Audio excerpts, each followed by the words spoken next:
Okay, mic check testing, mic check testing. Little bit louder. There we go. That ought to do it. Oh, tiny bit too loud. There we go. Much better. I don't know what the deal was with my mic in my last stream. It's never been that quiet before. But anyway, how's it going, everybody? My name is Tentacle, and welcome back to more Pokemon Violet. This is it.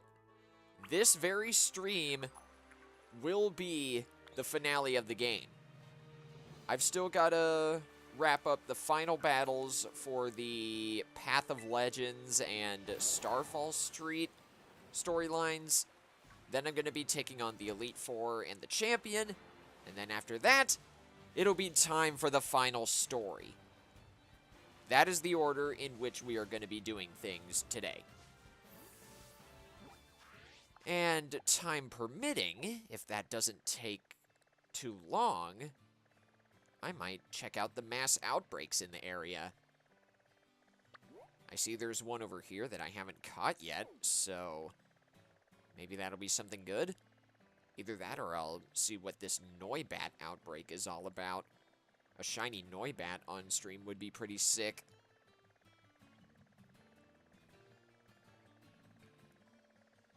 That being said, though, I think we'll get started with Arven.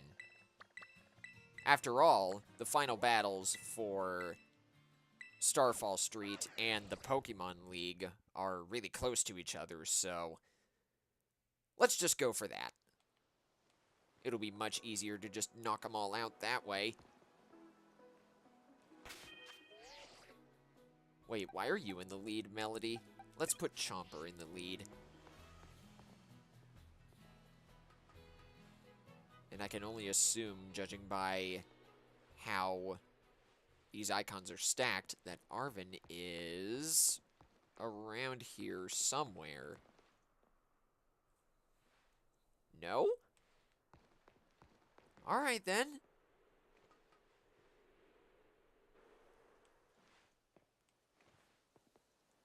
Let's try searching around here then. Oh geez, I did not mean to do that. Imagine if that were a shiny Scatterbug though. I still have yet to find a shiny in this game live.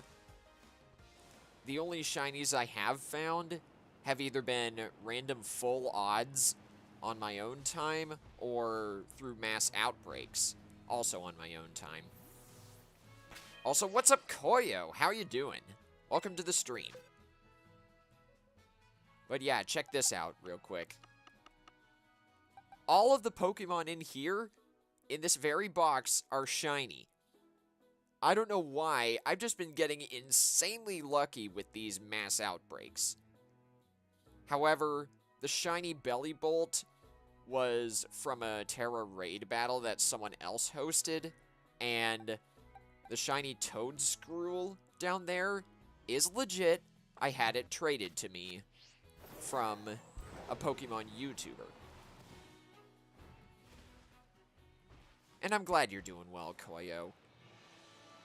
Now then, where the heck is Arven? Oh, cutscene? Wow, I was right next to it the whole time and I didn't even trigger the cutscene properly. Seriously? You beat me here? Well, this is the lab. I used to come here to play all the time when I was a kid. There'd better be a good reason for calling us here like this. Let's find out. Oh, by the way, before I forget, how's my mic audio? Do let me know if I need to turn myself up or down. And I'll be sure to do that accordingly. I know I was a little quiet in my last stream. Everyone always says he's some kind of genius. absolutely brilliant as a Pokemon professor. My dad, that is. But let me tell you, as a parent, he's the worst. My mic's okay? Nice. All he ever does is work. He never comes home. I don't have a single memory of him ever, even playing with me, his own kid. Oh, right, Arven has parent issues. I forgot about that. It's been a while since my last Pokemon stream. Mabostiff's the only one who was there for me. Always.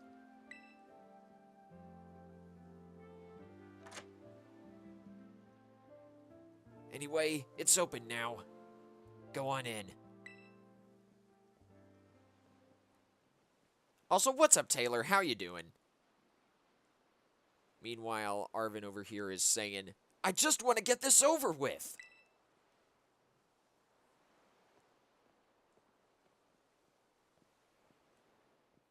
We're over here checking out the final parts of each story in Pokemon Violet, and then after that, it'll be time for the final story. And I'm doing well, thanks for asking. Glad you're doing well, too. So, is this the place?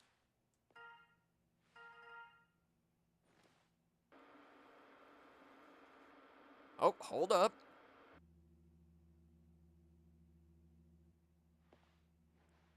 What do we got here?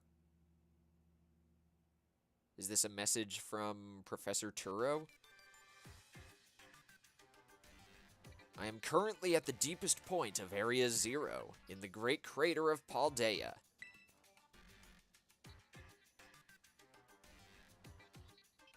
I've been researching the unique Pokemon here for a very long time.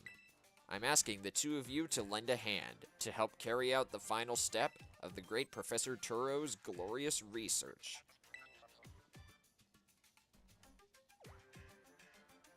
The final step?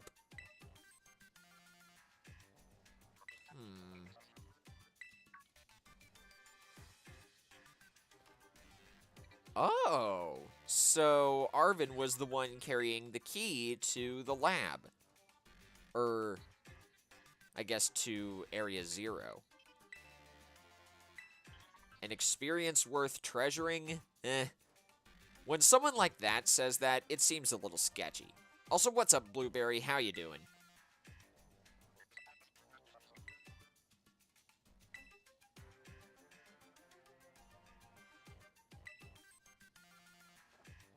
And good, we're not pressed for time, so we can take on the other parts of the story. Or I guess the other stories.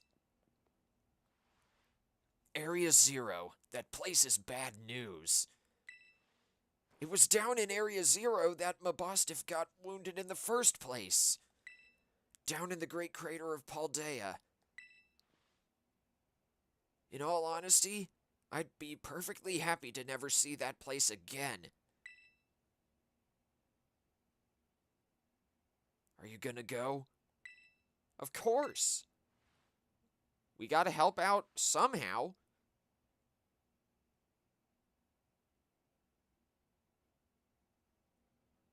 I suppose he did ask.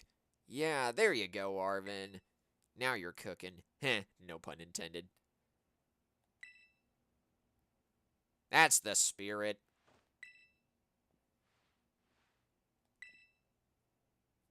And he just wants to talk to Professor Turo anyway.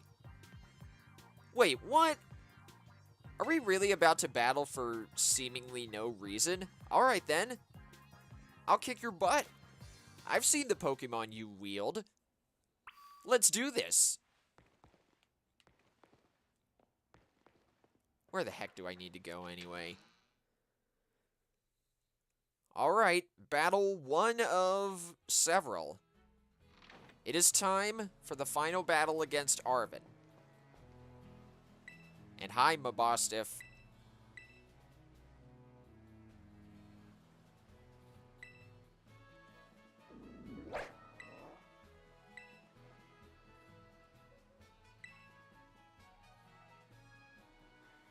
Okay, yeah, I can see why you'd be worried.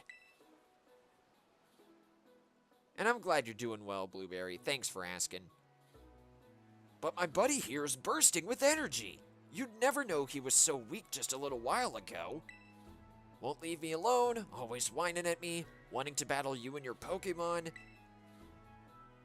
It's been so long I nearly forgot, but he always did love to battle. Even if we always lost to that student council girl, the battle fanatic one. I can't talk today, jeez.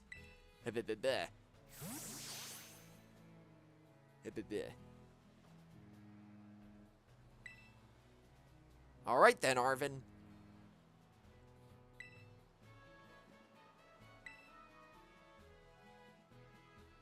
It's time. Ooh, hello. Been a while since I've heard this music. And I guess we're starting out with Greedent.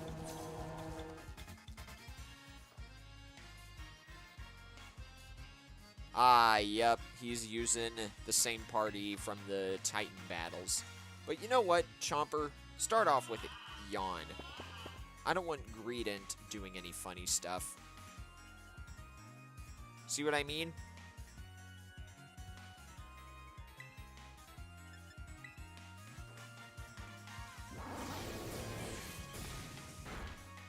I know I had fun during the Splatfest, Koyo. I'm not going to spoil who won in case you guys didn't see the results, but I hope you guys had fun too.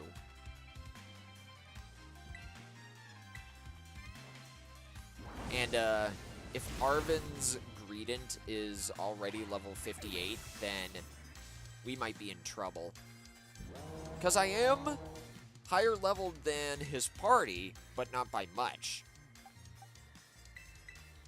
But anyway, let's send out Catherine for this one, because I have a feeling I know what typing Garganacl is.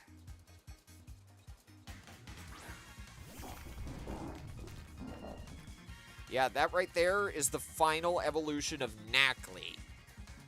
It's just a gigantic salt pyramid Pokemon. Looks pretty funny.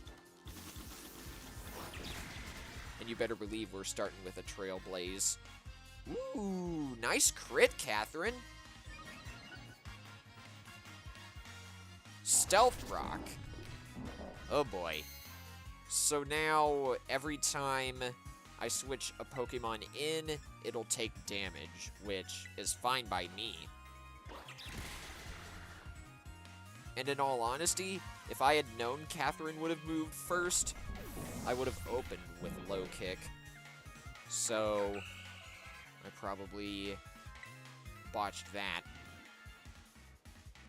Anyway, Arven's next Pokemon is Scovillain.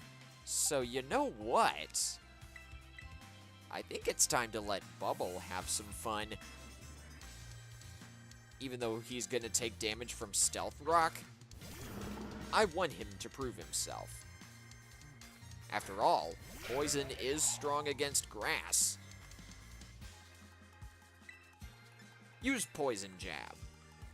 Zen Headbutt, oh dear.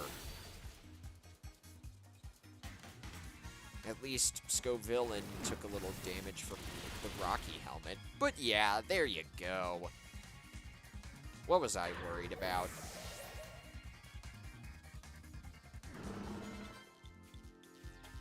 Toedscruel. That's a ground and grass type. So I'm gonna need to switch in. Oh! Oh! Neptune is gonna rock the house! No pun intended.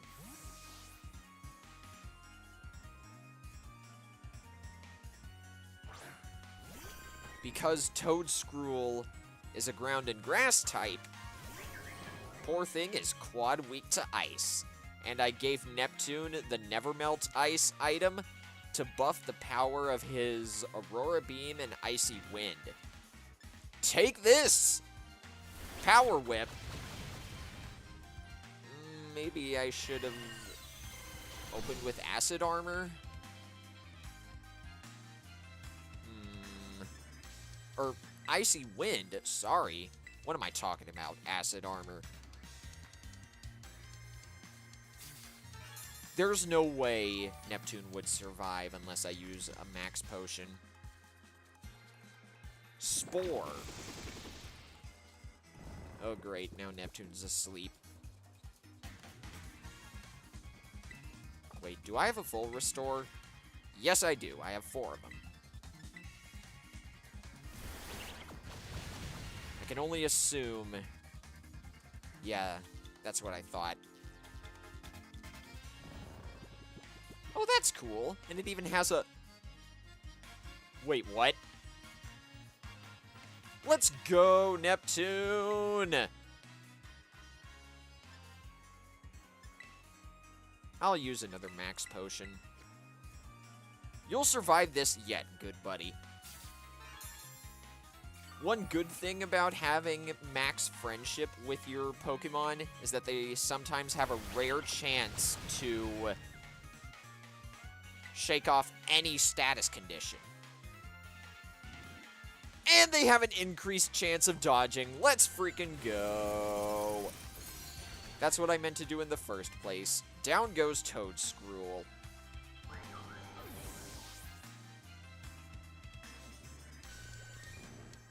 Cloyster. Rosie, it's your turn.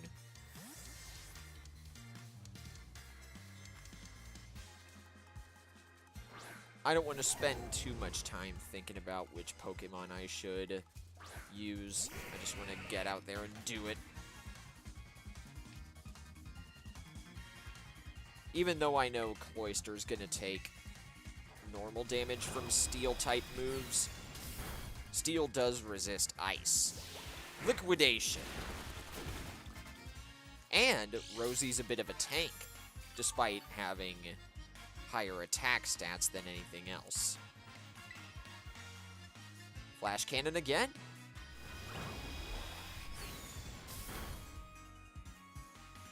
There you go, down goes Cloyster. And you know what? I know who's last, so I'm gonna keep Rosie in. Last up is Arven's good buddy, Mabostiff. This is gonna be fun.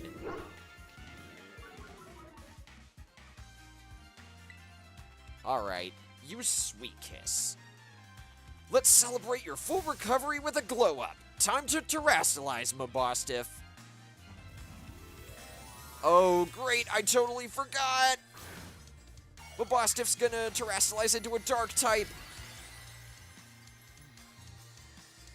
That doesn't do anything to increase or decrease his weakness to Fairy. It just means Mabostiff's dark type moves are gonna be stronger.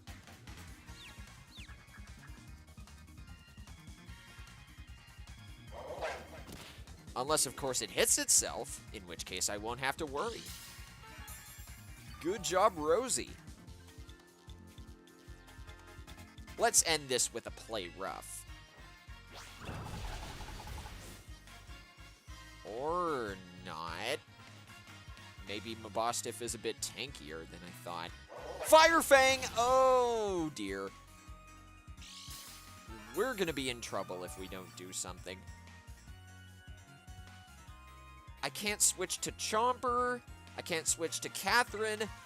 You're gonna have to land a crit with this play rough, Rosie. Go get him. Or not. Oh, I think that's it. For the first time in a while, Rosie goes down.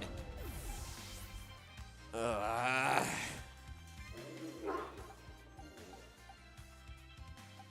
dare you get away with that? Go on, Melody.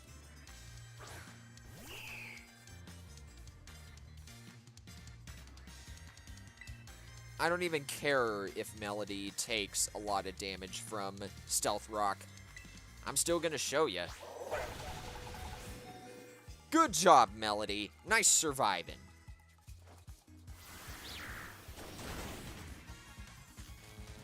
And we paralyzed him. Let's go. Does that mean Melody is faster? Indeed it does! Down goes Mabostiff.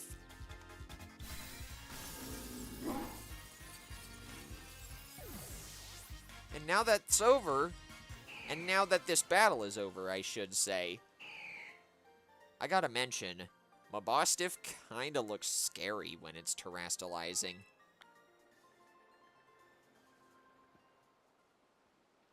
Excellent save. Thank you, Taylor. I knew I was potentially taking a big risk with Mabostiff because I kind of expected him to know some kind of move like Play Rough. But I'm glad Melody was able to survive.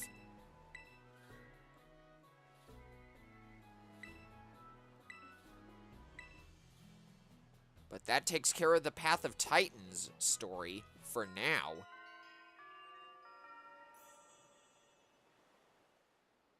I say we go find what the deal is with Cassiopeia. And I'll keep Rosie in the lead, just in case.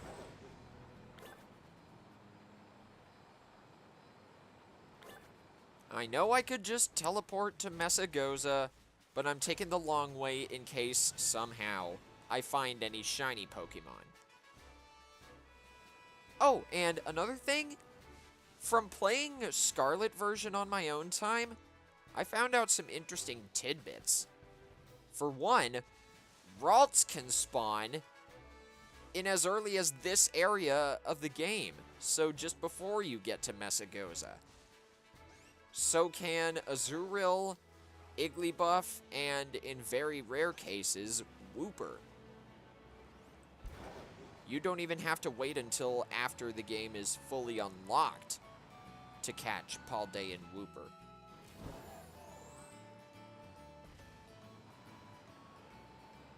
Excuse me. However, you're more likely to find Lechonk, Tarantula, and Pokemon like that around here than anyone else. And Hoppip as well. Can't forget about that.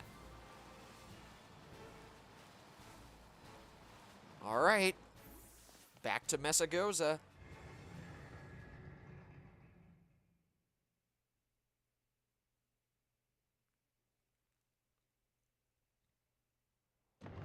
And another thing before I forget.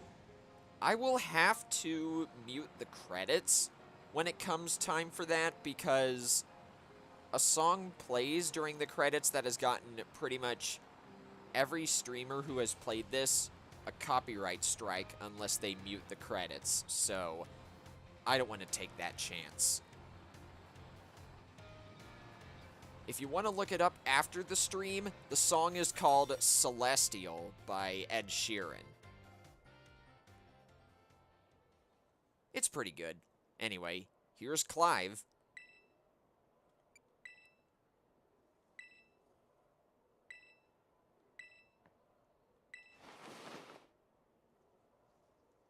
It was the director all along! No one could have guessed!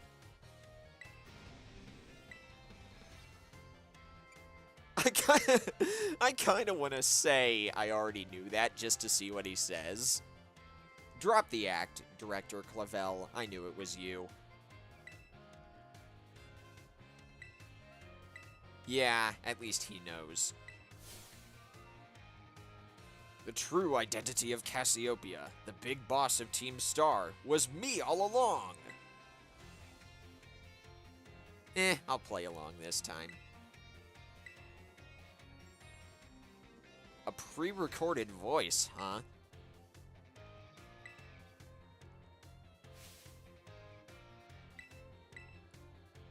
Alright, another battle. Good thing Arven fully healed me from the last one. Oranguru is first. Good thing I led with Rosie because Oranguru is normal and psychic. so Pokemon like Catherine wouldn't have been able to do anything. Let's start with a Sweet Kiss.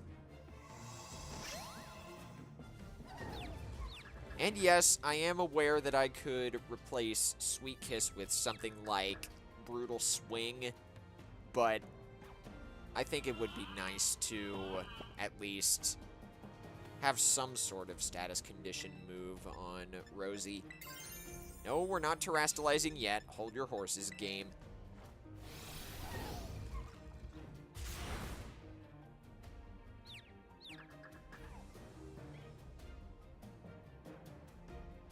Yawn again? Well, would you look at that, though? Rosie actually fell asleep.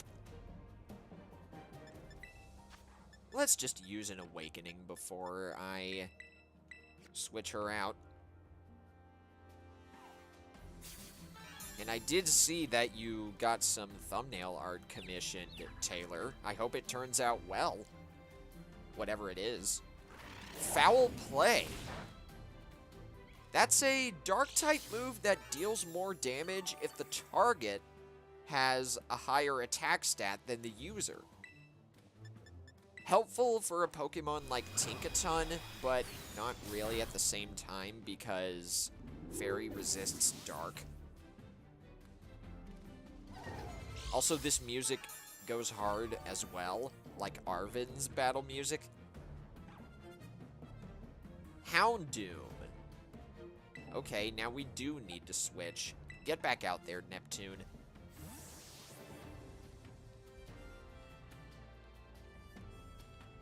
I am aware that Neptune's only water-type move is Water Pulse. But I think he can still deal enough damage to... Oh, Thunderfang! Maybe not. Especially with the paralysis. Never mind! Neptune is good. I'm still going to use a full restore, just in case Houndoom decides to Thunderfang again. I never want to take any chances. And yes, I am aware that Neptune could shake off the paralysis by himself, but still. Well, there you go. No need to worry. Aurora Beam.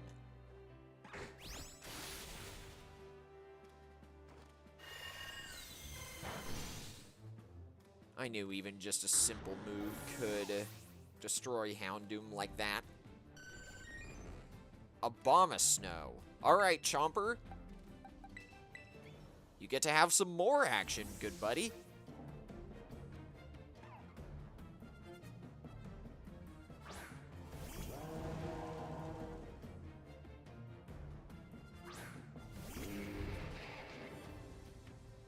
And Snow is active. Now, all Ice-type Pokemon in Director Clavel's party get a special defense buff. But that doesn't matter because Chomper is absolutely cracked! Let's freaking go, baby.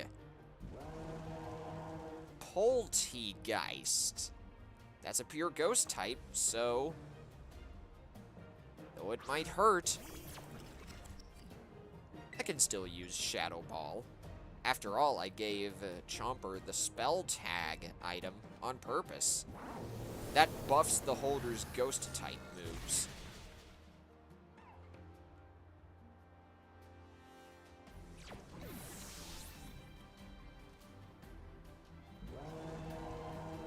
Oh no, I think I know what this Pokemon is. Chomper gets to battle 3 times in a row then. It's about time I put this Pokemon in its place.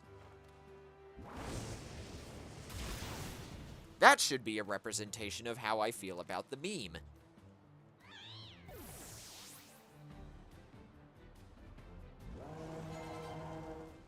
And last but not least is Quaquaval. Oh wait, this is Quaxly's final evolution. If you've never seen that before, you guys are gonna love it. I nearly picked Quaxly because of its final evolution. Also, what's up, Jay? How you doing? We're currently taking on the finale of Starfall Street. But yeah, check that out. That's Quaquaval. It's a water and fighting type. Evolves from Quaxly, like I said. Ooh, congrats on the 333X battle, Lucky J. I'm frankly a little jealous, but also proud. Anyway, Quaquaval is a water and fighting type, and its signature move is Aqua Step. This is a physical water type move that always raises the user's speed by 1. So if I want to take this down quickly, I gotta Terrastalize.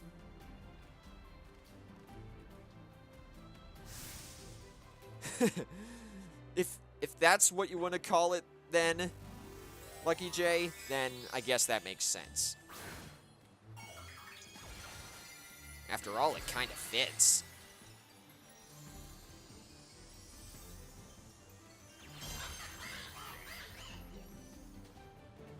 And is it just me, or does Quaquaval's cry sound different when it Terrastalizes? Most Pokemon have the same cry when they Terrastalize, just with a filter. Zarina did right there. Oh no, Ice Spinner! That's a physical Ice-type move that removes any terrain on the field. But I don't think that's gonna hurt. Watch this. Get the heck out of here, Quaquaval. It does? Yeah! I knew I wasn't alone on that. But yeah, that's showing him, Catherine. Good job.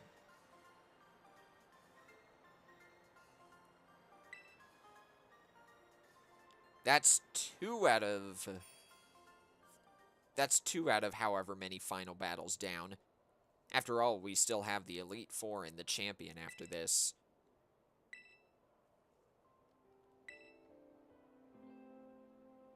And of course, Director Clavel lied about being Cassiopeia.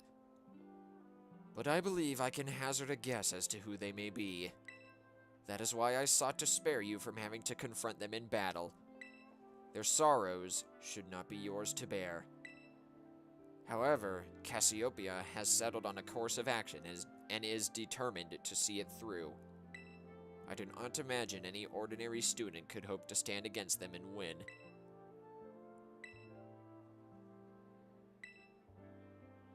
Alright. Glad to know Director Clavel has faith. Also, what's up, Shiny Gamer? How you doing?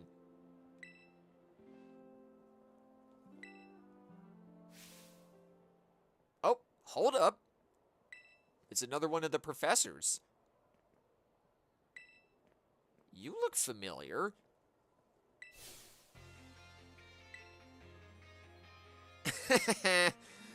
Now, Director Clavel is getting scolded. Your excuses reek worse than a Stunky's behind? That's funny. That's probably one of the best insults in the Paldea region.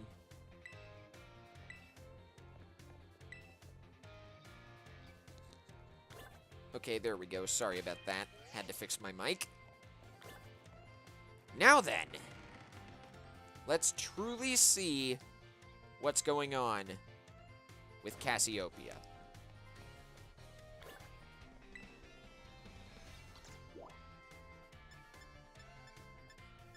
And yes, I know I still have a lot of stuff to do regarding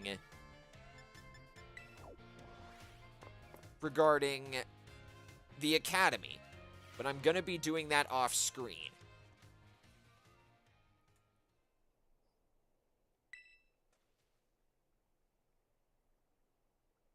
Is this Cassiopeia? I think I know who it is.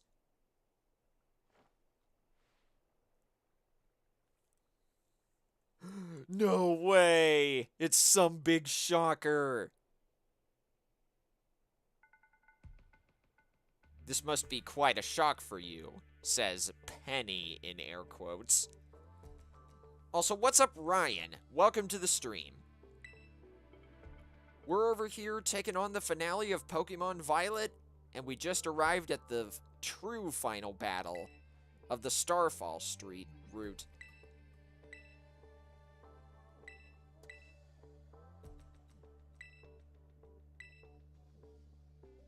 So, in the end, Penny was the one who set all this up?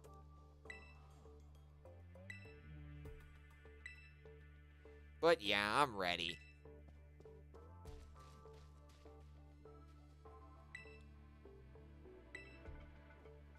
You didn't realize Penny was Cassiopeia until you found out by looking through this game's OST? I'll have to take a look at that after the stream.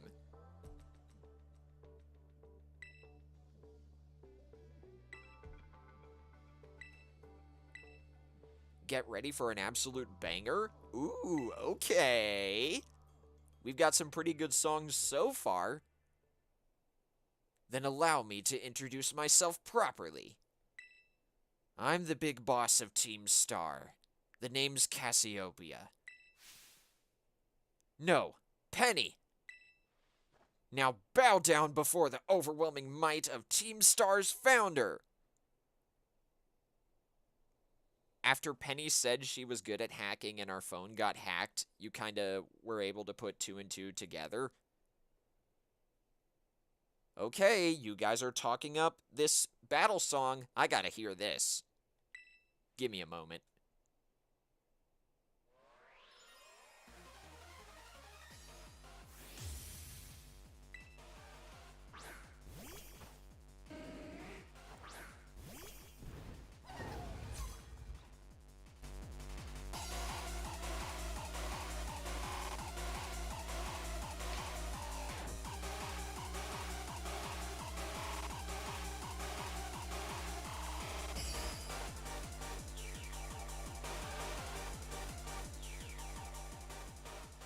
Okay, you guys weren't kidding. This song freaking slaps. Alright, Rosie, you know what to do. Open up with a sweet kiss. And, of course, Umbreon avoided it.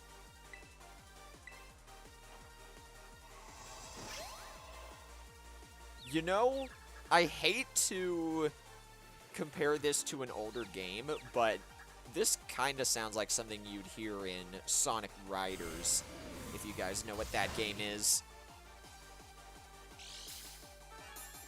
Or better yet, Sonic Mania. Alright, play rough. Let's do it, Rosie.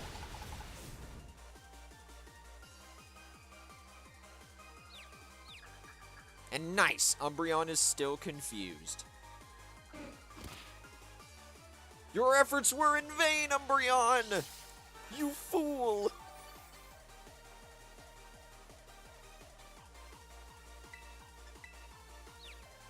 Yeah, you guys can see it, chat.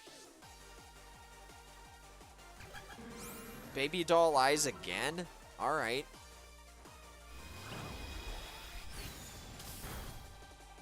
Yeah, Penny did say that Clive should be the one to record this.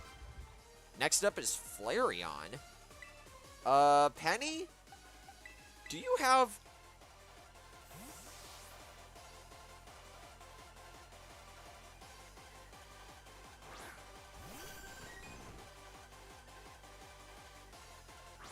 Okay, I hear it, Jay.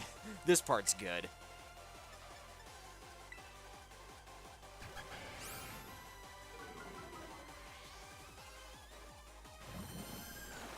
But, Penny, do you just have every evolution on your team? Well, the first 6 anyway, because if you do, and that's a terrible way to make a team, I can thrash your team 6 ways from Sunday. No pun intended, though, because I know that's a Pokemon move. Yeah, Jolteon is next. I just throw out Bubble. And if Penny throws out either Vaporeon or Leafeon, they'll go down in seconds too. Because the water absorb ability makes Bubble immune to water.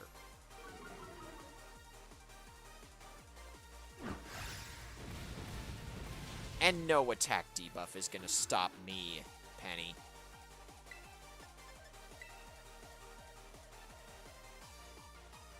Yeah, I guess y'all are right. Her Eevee backpack kind of gave it away. I still think that should be an official piece of merch, by the way. That would sell like hotcakes. And yeah, there you go. Vaporeon is up next. Unless Vaporeon knows an Ice-type move, I say you stay in, Bubble.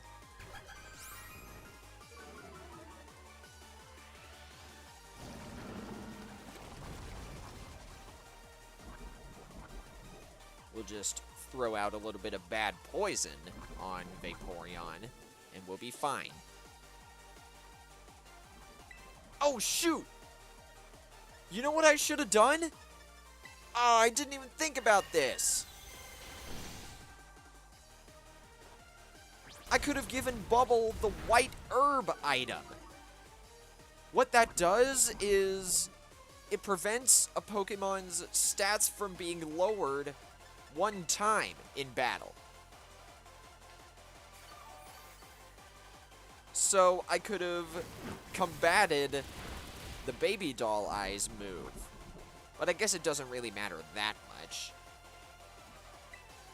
Because Bubble is still able to tank all these moves like a boss. And the bad poison will be enough to take down Vaporeon. Fantastic job, Bubble!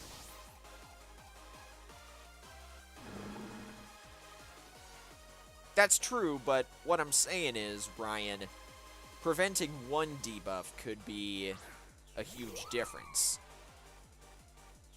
And you know what? As crazy as it sounds, I'm going to Terrastalize here. Because even though Bubble might take a lot of damage if Penny's final Pokemon is Espeon, I still want to take out Leafeon quickly. So that way,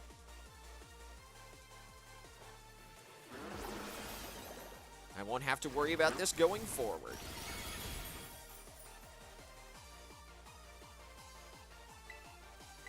One more Poison Jab. Then we'll use Toxic on Espeon. And then that'll be the end of it.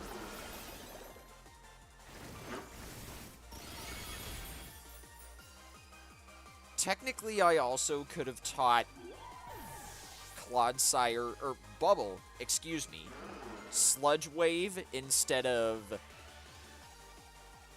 Bulldoze, but this'll do. What types are super effective against poison? I think just Psychic and Ground. But even then, we're okay because her ace is Sylveon.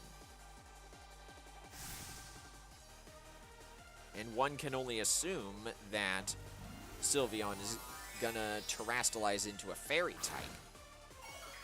So that won't do anything to stop Bubble's Poison type moves.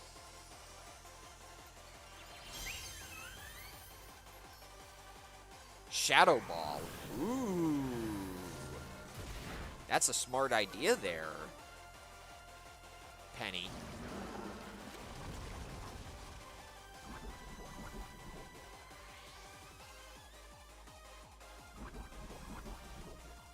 But like I said earlier, that's not going to help. Watch and learn as I heal Cheese for the rest of this battle. This is where Bubble is going to truly shine. No pun intended. Your VV power, huh? This ain't gonna do a thing. Watch. Told ya. You might be faster than Bubble. You're still gonna take a lot of damage.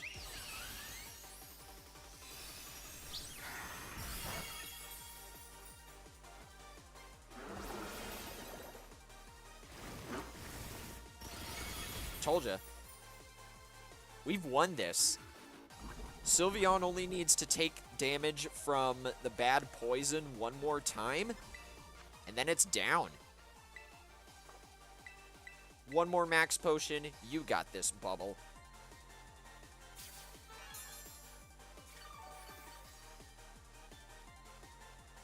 Penny is good at hacking, but her team building could use some work, for sure.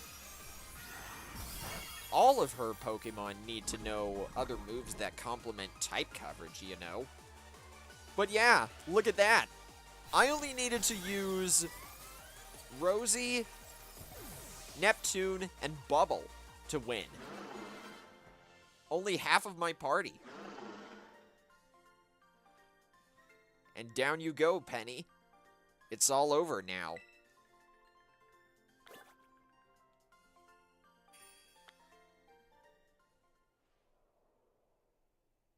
I love how the game has this awesome battle theme for an Eevee team.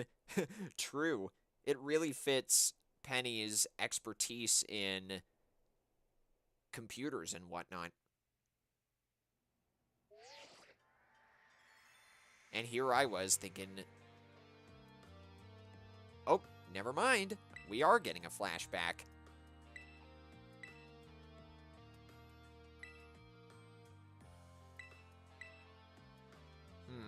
I guess this is what happened when the whole bully situation happened.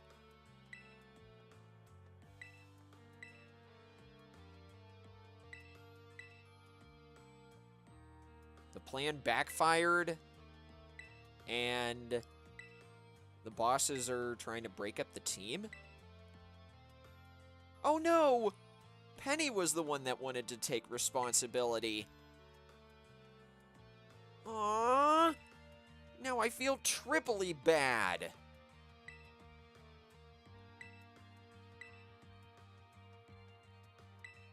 Penny didn't want to go back, so she basically sacrificed herself for the other Team Star bosses.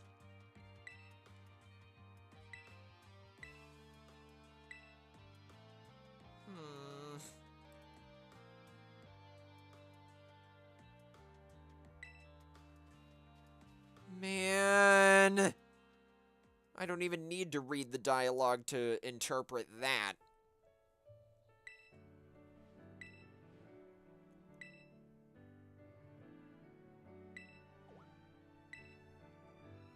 Why resort to something like Operation Starfall if you're the big boss of Team Star? Wasn't there any other way to handle this? I tried telling the bosses that we were done once before, but they still didn't quit. Why not simply order them to? Our code states that no one in the team has the right to order people around. I could ask them all to do stuff, but I could never order them.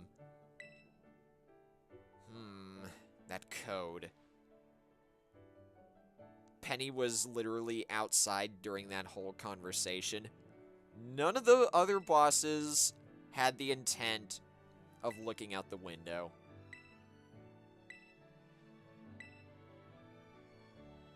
What does Team Star? No. What do your friends in the team mean to you? Come on, say the line. Hey, let's go! Good job, Penny. They're my greatest treasure. Ah, there you go. That a girl. And now, here comes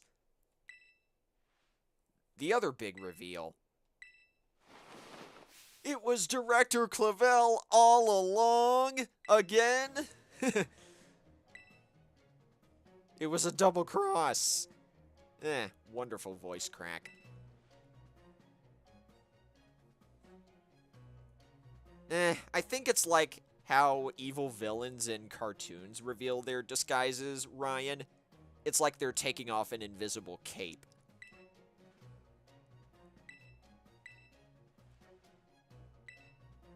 And I guess Penny said she didn't like Director Clavel's wig in his disguise.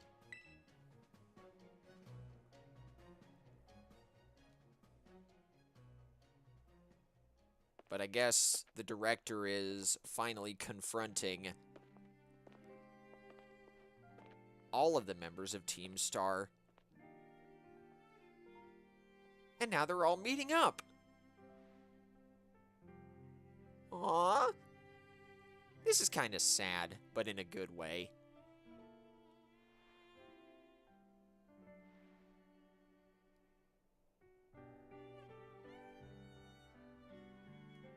So, I heard your real name's Penny? How have you been this whole time?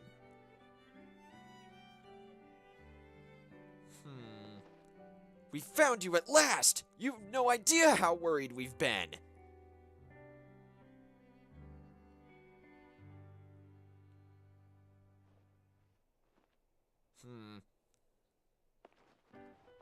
Hasta la vista, Cassiopeia, and hello, Penny! Ah, what a showing. Good job. Good job. But now what are we gonna do? With all 6 of you? On behalf of the Academy, I have something I would like to say to Team Star. You all have my sincerest apologies. Come again? As director of the Academy, I let you down. My handling of your situation was a dismal failure. You all told me about your reasons for forming Team Star and about your subsequent actions.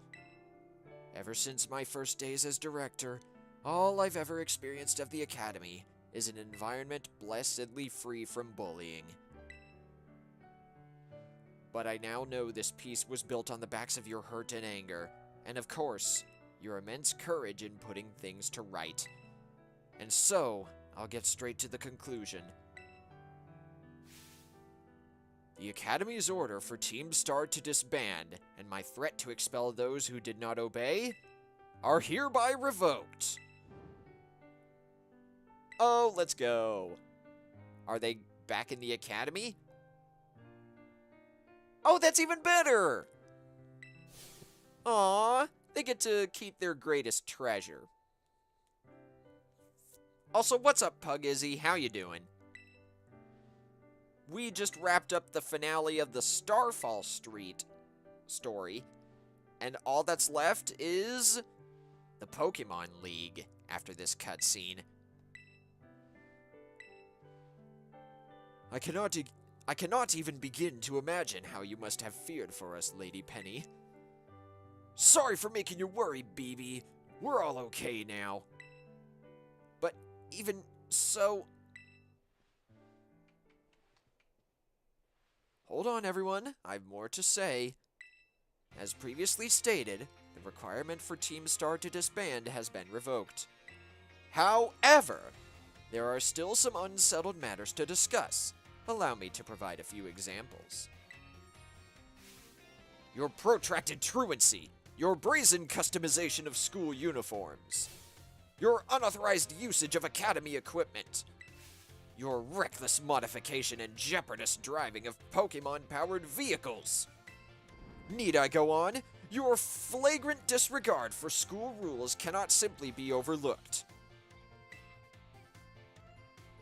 Who's the girl with the Oni mask? That's Eri, the 5th and final boss of Team Star.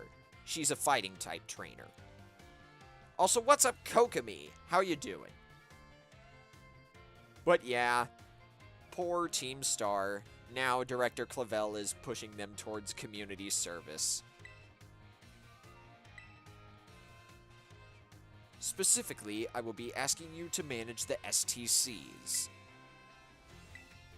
The Star Training Centers. They shall be facilities for cultivating Pokemon trainers' talents. I plan for the Academy to found them in collaboration with the Pokemon League.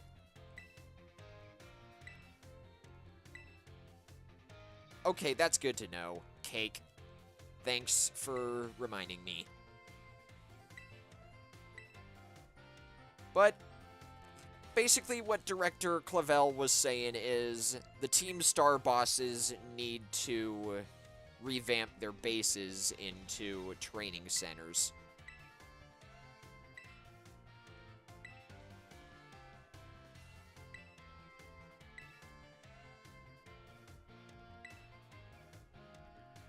I hate to say it, Cake, but Penny's a girl.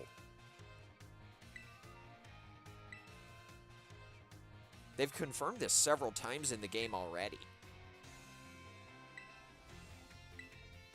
Not trying to be rude, I'm just stating facts, you know. No, don't apologize.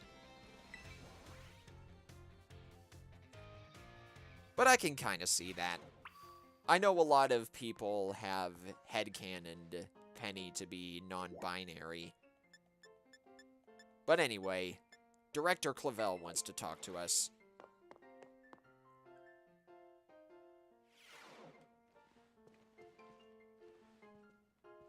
And in short, Cake, yes and no. You're gonna have to play the game yourself to figure that out, because I don't want to spoil the story. We literally just wrapped it up.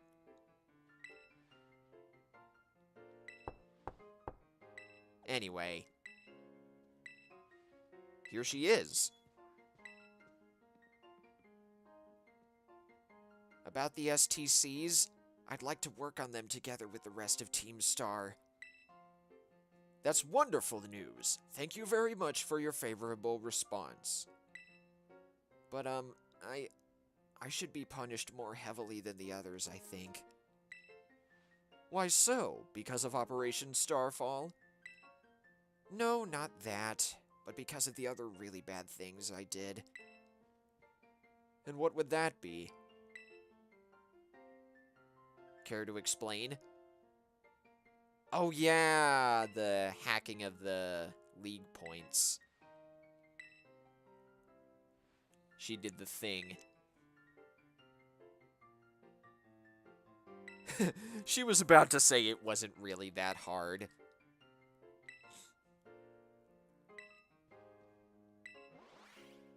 But there you go. That should just about do it for the Starfall Street thing. Unless there's something else we need to do, I say we book it out of here. And go to the Pokemon League. Yeah, I had already said that before, Koyo. Her name is Eri. She's the 5th and final boss of Team Star, and she's a fighting type trainer. Also, what's up, Penny? I guess we got one last thing to do before we do anything else. Oh, that's a good question, Cake. I'll be happy to show you. So, to get the mystery gift Pikachu in this game, you have to first open up your menu by pressing X, connect to the internet by pressing L. Sometimes it takes a while. Select Pokeportal. Go to Mystery Gift. And then get via the internet.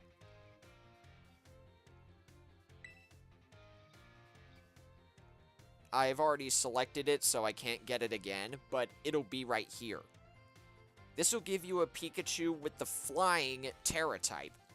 And yes, it can evolve. However, it is possible to find Pikachu in the wild naturally. It just won't have the flying Terra type. It'll still have the electric Terra type.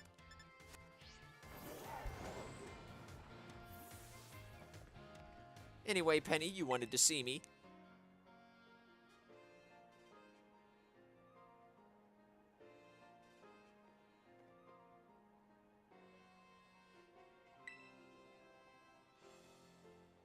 The 6 of us thought up that catchphrase back when we created the team. It's so cringy. It's perfect, you know? Anyways, about that LP thing, I thought I was going down big time for hacking the league point system, but they're letting me off easy. And yeah, that's true. Ryan brings up a good point. Pikachu comes knowing the move Fly, which is a physical flying type move that has the user prepare itself for 1 turn. Basically, it's the flying type equivalent of the move Dig. And Shiny Gamer also brings up a good point. It's possible to find a Thunderstone for Pikachu really early in the game. Anyway, Penny over here is basically saying if they're that nice, then they'll waive her debt if she does volunteer engineering for the league.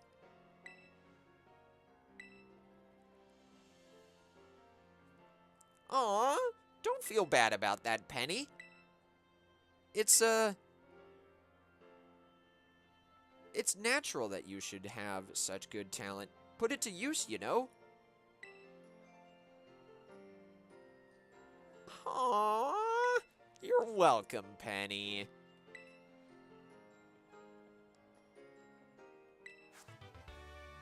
Oh. Oh, okay.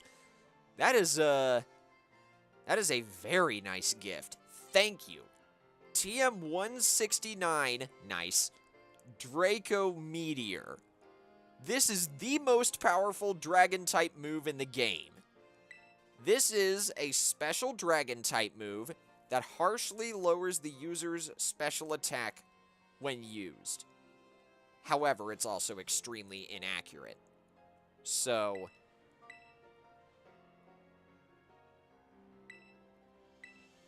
yeah, there's that.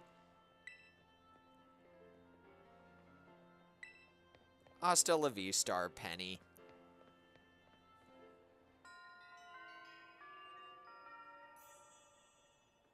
And now, the last of the 3 stories. We gotta get to the Pokemon League.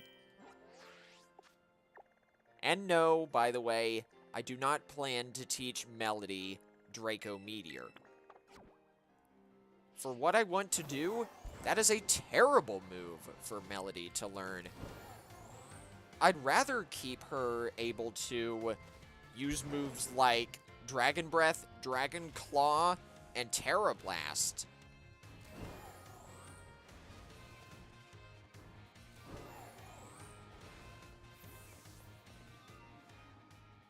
But the entrance to the Pokemon League is in the back of Mesagoza.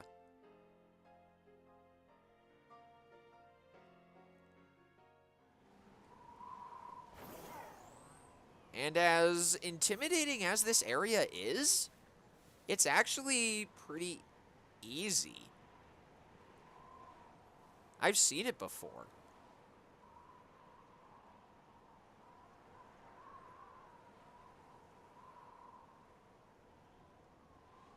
We're in a staring contest, and I think they lost.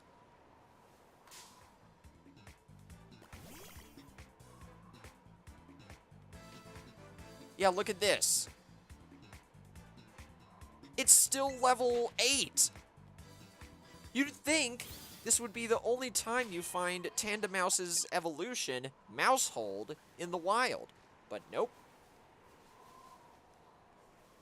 I have to check each and every Tandemouse in this area, though. If you've never seen Shiny Tandemouse, it stinks. See how Tandemouse has those tiny blue patches of fur on its body?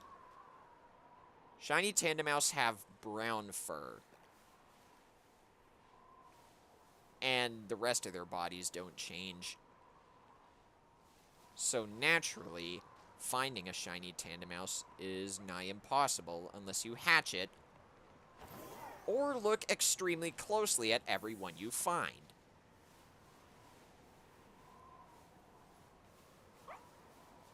The Pokemon League entrance is available since the beginning, so why would it have really high-leveled Pokemon? I guess you have a point, Ryan, but even still, the fact that it's available so early would make you think it'd be closed off until you beat all 8 gyms. And I swear, if any of these Tandemaus are shiny and I miss them, I'm going to be so upset. That's why I'm checking every single one. Luckily, none of them are shiny, but the point still stands. Trust me, if I did find one now, of all times,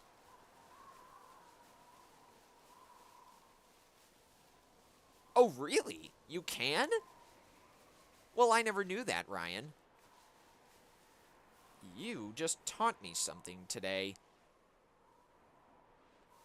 It's amazing, the cool things like that, which I can learn from chat sometimes.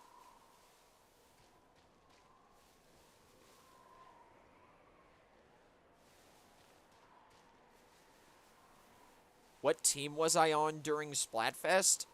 I was on Team Sweet. I only picked that because I have an incredibly massive sweet tooth. I was so close to picking Team Sour, but after seeing the results, I'm kind of glad I didn't. Oh, don't worry, I've seen the results.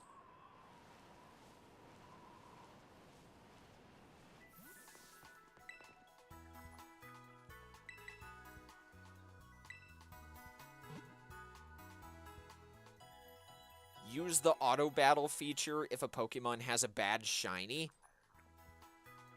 Oh yeah, that's true, because then your Pokemon won't battle the shiny. Igglybuff is another example. Again, none of these are shiny because, like I've said before, I have terrible shiny luck on stream.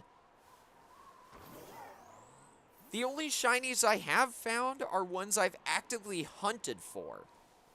That's why I was able to find that shiny Galarian Meowth, shiny Swirlix, and by extension, that shiny Goomy in Legends Arceus.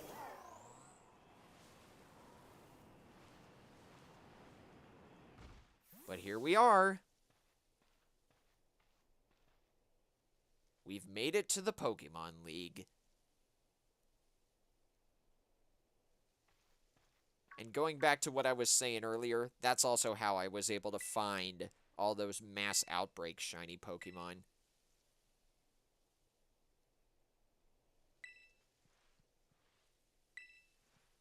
The lack of music here is very strange as well. I'm just saying.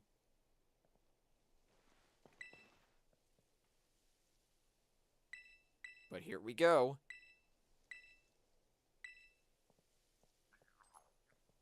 You did find a random shiny Pokemon before beating this game, and it was a Goomy? Heh, nice. We're birds of a feather, shiny gamer. And hey, I recognize you. Yeah, Rika. That's your name.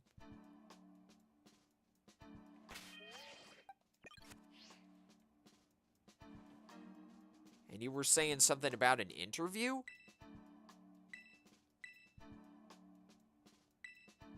Alright, all 8 gym badges. How did I get here today?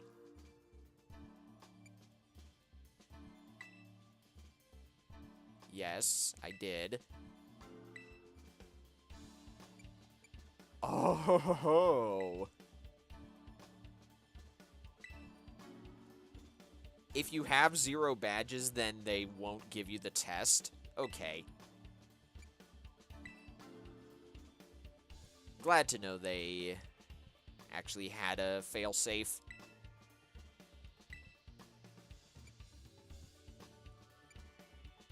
If and when I become champion, of course. I want to become stronger. Which of the 8 gyms gave you the most difficulty? 1, 2, 3, 4, 5. Oh, this is the canon order. So I should have gone for, in this order, bug, grass, water, electric, normal, ice, ghost, and psychic. Alright. But I only ever had any difficulty with the ghost type gym. Sorry, Rhyme.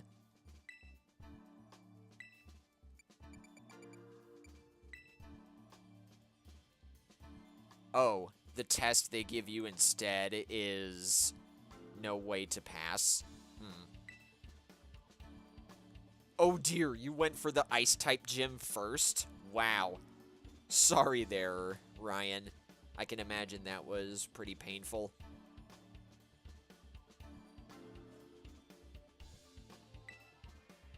What type of Pokemon did Rhyme use? Easy, Ghost. How could I forget a battle like that?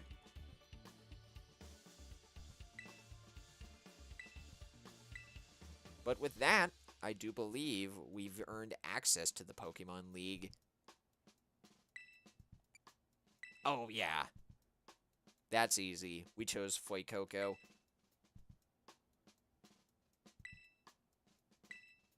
And yeah, I want to become even stronger. I can only imagine what would happen if you chose a second answer there instead of the same one.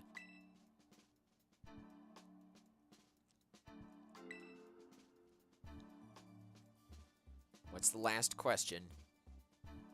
Also, see you later, Koyo. Thanks for stopping by.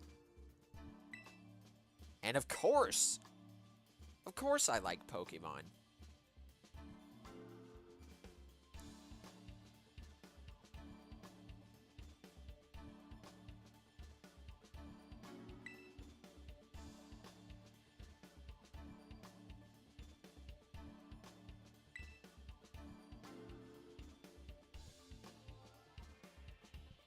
If you say no, they automatically fail you? Okay, that's pretty funny. But nice!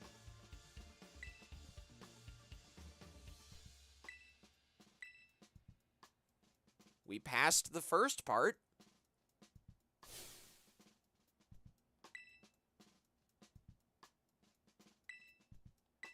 And alright, see you later, Cake.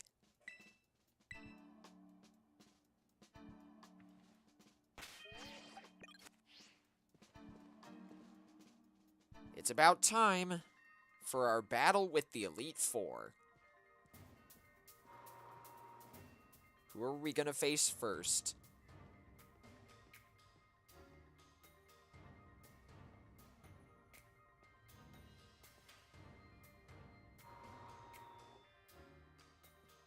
Oh, well, wouldn't you know it? Here comes Rika.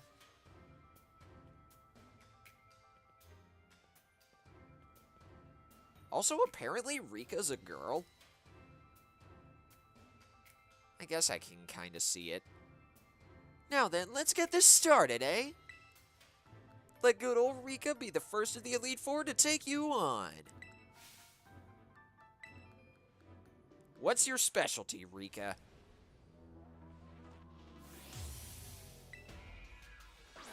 Whiscash. Alright. I can only assume ground is your specialty. Oh yeah, that's true. I forgot about that, Ryan. I sometimes skip the dialogue in this game when I don't mean to.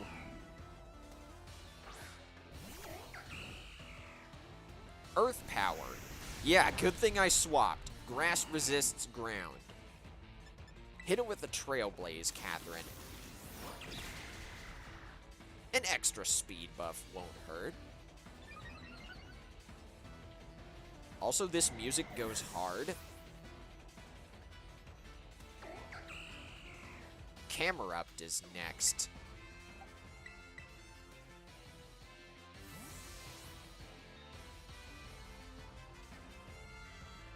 The only shiny Pokemon you've found was a Shiny Bound Suite post-game. I mean, that's still not bad, Ryan. Shiny Zarina does look pretty cool.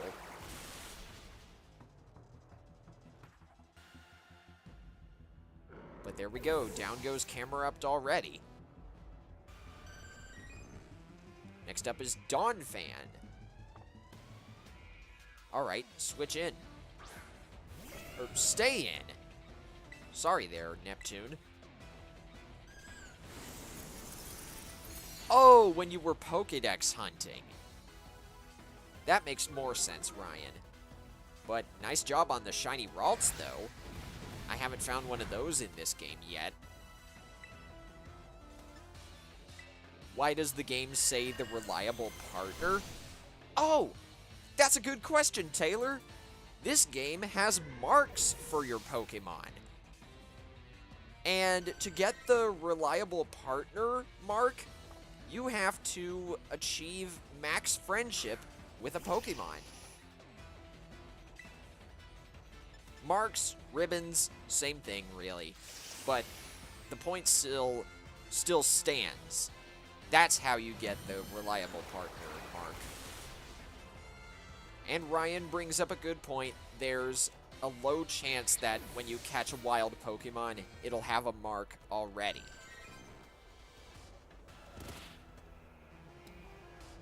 Hey, nice! Rika's ace is a Clodsire.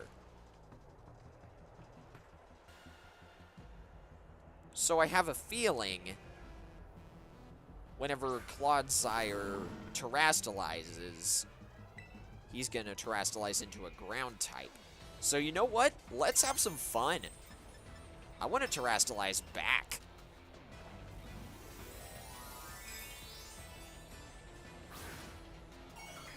And yes, Ryan brings up a good point. There are some marks that can only be achieved through static encounters.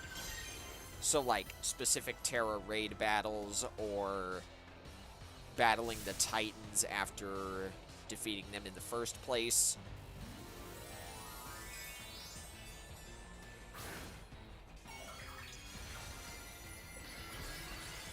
But yep, I was right. Sending out my own Clodsire would have been terrible in this situation. Because Bubble has the Poison Terra type.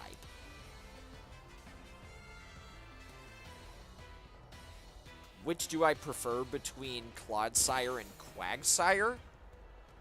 Honestly, Ryan, after playing this game, I like Quagsire more because it's a water and ground type. It still has access to the Water Absorb ability, I believe, and I'm pretty sure Quagsire can also learn Toxic. Yeah, both of Quagsire's normal abilities are the same as Clodsire's, and Quagsire can learn Toxic by leveling up. All that changes, really, is that they swap a water type for a poison type.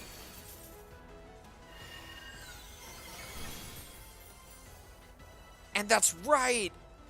I forgot about the Johto Wooper trade. Hang on a second.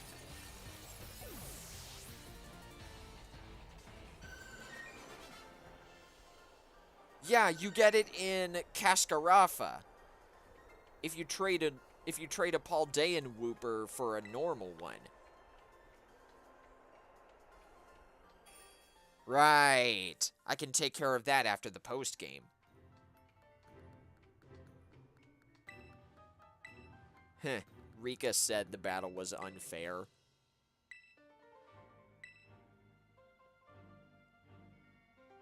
Oh no. Wait! Oh, it's you! I remember you. I saw you after I defeated Tulip, I believe. But here comes Poppy. What's your specialty gonna be, I wonder?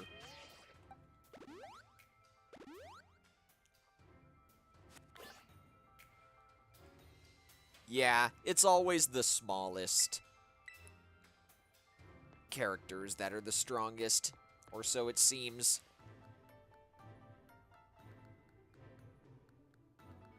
It's so cool you made it this far, but this is where you say bye-bye, mister. All my Pokemon are super tough. Your weak attacks won't work on them at all. They'll bounce right off. You'll see. Alright. Judging by that bag of yours, does your type have to be steel? Or happen to be steel? With that Copper Raja lead, I can safely assume yes. Let's have some fun, Chomper.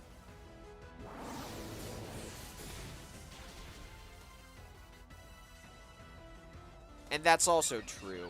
I've already traded Pincurchin for a Haunter.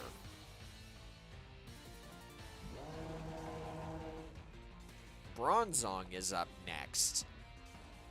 Alright then. Shadow Ball, if you please, Chomper.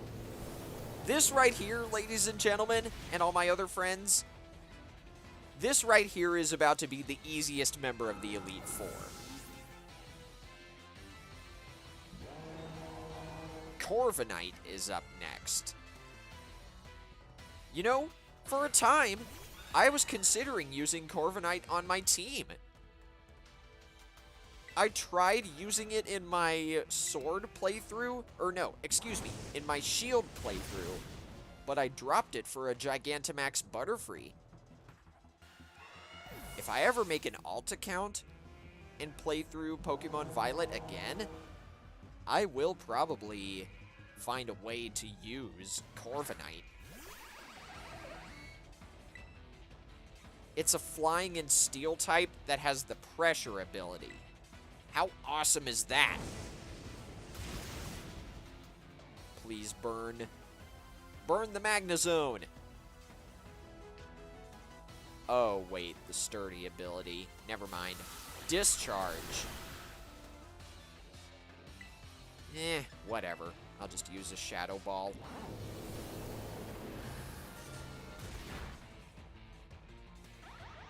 The only problem with replaying Pokemon Scarlet and Violet is I can't exactly create an alt account at the moment. I want to wait until after the game becomes compatible with Pokemon Home. But hey, check this out. Poppy's ace is a Tinkaton. And if this game has taught me anything, I should be the one to terrastalize and use Flamethrower.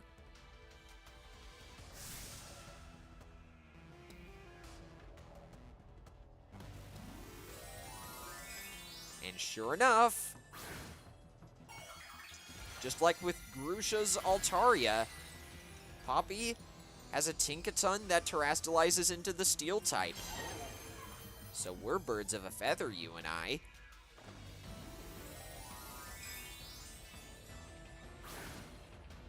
No matter. You're still gonna get destroyed. You shouldn't have terrastalized, Poppy. Stone Edge? Oh, never mind. Stone Edge is a physical rock-type move that's really inaccurate, but also has a high chance to land a critical hit. Somehow, though, Chomper survived and dealt enough damage to destroy Tinkaton.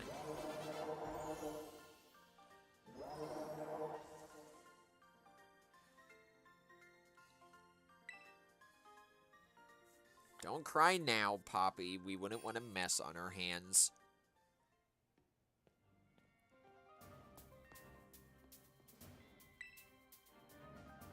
Take revenge for you, Rika. Yeah.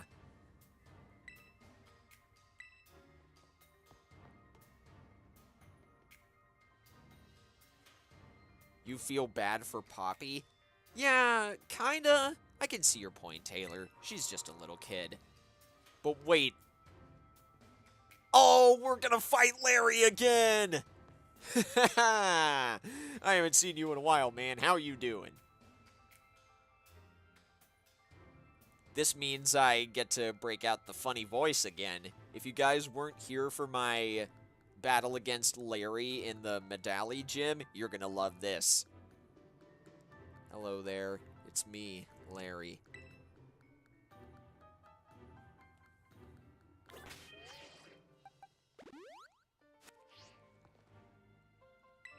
And of course I'm ready. So, you made it this far. I serve as a member of the Elite Four too, yes. Unfortunately for me.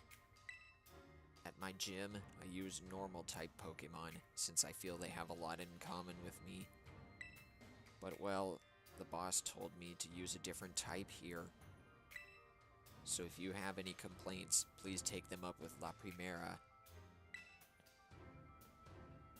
Heh, you still got that office job lingo as well. Anyway, time to get to work.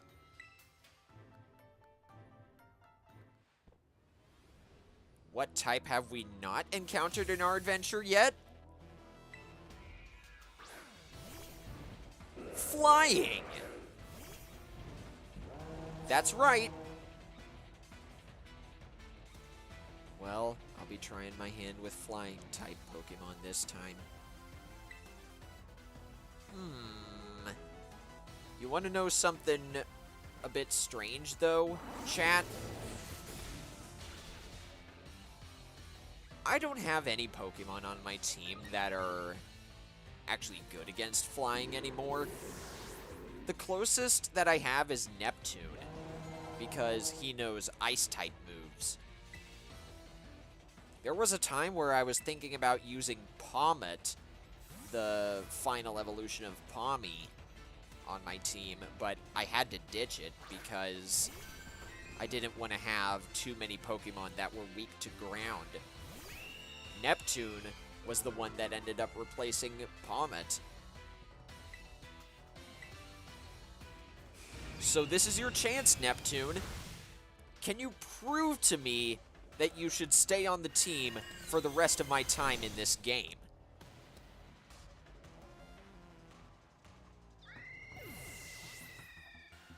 I hope so. For your sake. Oh, you got an Altaria.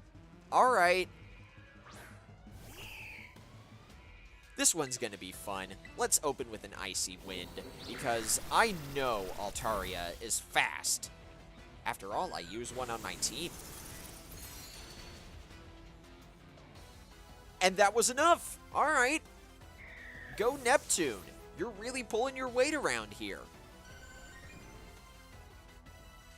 Oricorio is last. And, if you really are gonna be terastallizing into a flying type, wait, never mind. Larry still has one more Pokemon. So, okay, Revelation Dance. That's gonna be hard, because Revelation Dance is Oricorio's signature move.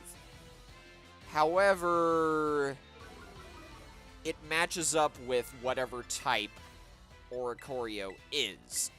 So, in this case, it's an electric type move. So I needed to use a max potion there. Otherwise, Neptune would have gone down. But now I can just use Water Pulse, take out Oricorio, and I'll be okay against Larry's ace. And that's Flamigo. Oh, I don't think we've seen this Pokemon in our adventure yet. Flamigo is a flying and fighting type. I know it doesn't look like it, but Flamigo is able to learn the move Low Kick, and it's also incredibly fast for what it is. And yeah, that's also true. Flamigo's neck is all knotted up. I believe that's referenced in Flamigo's Pokédex entry. Let me see if I can figure that out.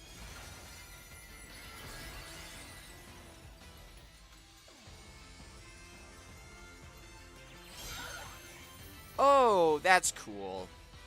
That's how Flamigo keeps all of its energy in its body. I guess that's what makes it part fighting type. And according to Flamigo's Violet Pokédex entry, it trains in groups. Oh, I didn't think about that. Oh, dear. Can you please knock out Flamigo with this Aurora Beam, Neptune? Yes, you can! Ooh, let's freaking go, baby! The closest battle of the Elite Four so far. Down goes Flamigo. Larry is defeated again. And I'd also like to point out, Flamigo stayed perfectly still while it fainted. It was like a lawn ornament.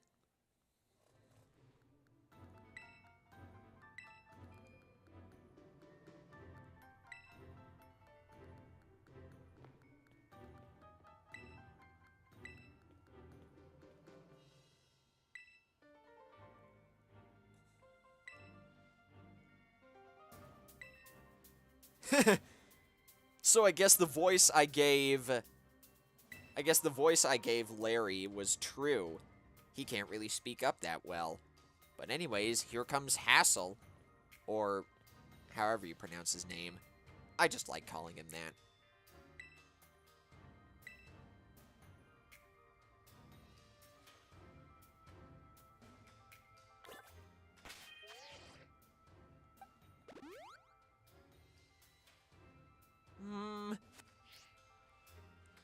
What types of Pokemon do you use, Hassel? I'm kind of scared.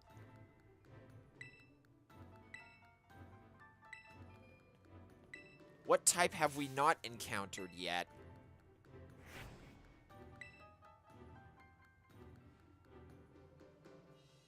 Dragon! Oh! At least Rosie can help out.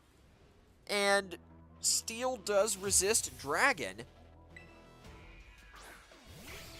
Noivern is up first. Melody can also be an emergency switch-in. But I think Rosie's gonna have to handle this one. I'm sorry, Melody. I don't want to have to bring her in unless I absolutely have to. That's the problem with having a dragon type on your team.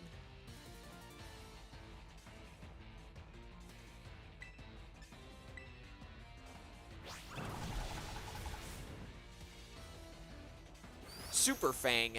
Oh dear. That is a normal type move that always deals damage equal to half of the target's current HP.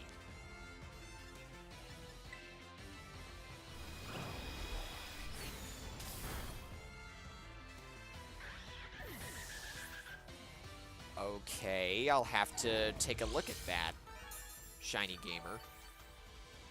We'll see what it is. Dragalge is next. That's a poison and dragon type, Hassel. Do you not realize what typing Tinkaton is? Let's confuse Dragalge real quick, just so I can drop a Hyper Potion on Rosie. Told you that would work. Well, I didn't. I just had faith. And I knew I would have to use a Hyper Potion on Rosie because I gave her the leftovers. I had originally thought about giving Rosie the Rocky helmet and giving Bubble the leftovers. But I'm glad I did this instead. Yeah, good job, Rosie.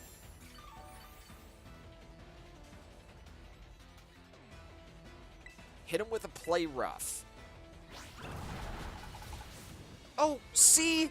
You know what? This would have been a perfect opportunity to send in Melody. But then who's to say Dragalge wouldn't just switch to Dragon Pulse again? You know what? Against my better judgment, I kind of want to send out Melody against Hassel's Ace.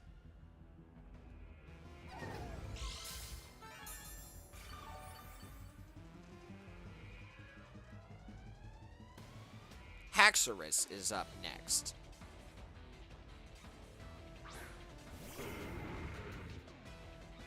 And hey, you have the Mold Breaker ability as well. It'll be funny. Yeah, true. I do have plenty of revives. Iron Head. Well, good thing Steel resists itself. Otherwise, I think Rosie would have gone down. Flash Cannon. Down goes Haxorus. I think I have one more Pokemon before Hassel sends out his ace, chat. So, it's going to be a while before Melody gets to prove herself. But here comes Flapple. Flapple is an interesting Pokemon. I believe it's capable of learning a move that can poison the target. But it's a Grass-type move. So we gotta take out Flapple quickly.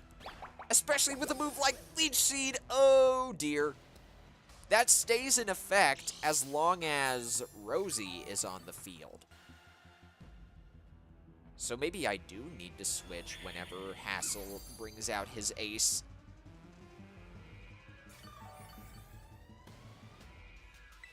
So you know what? Flash Cannon once again, and then I'll switch you out, Rosie.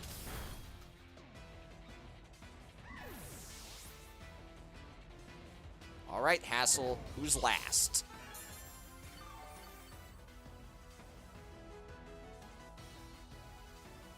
Baxcalibur. Oh, wait, I think I know what this is.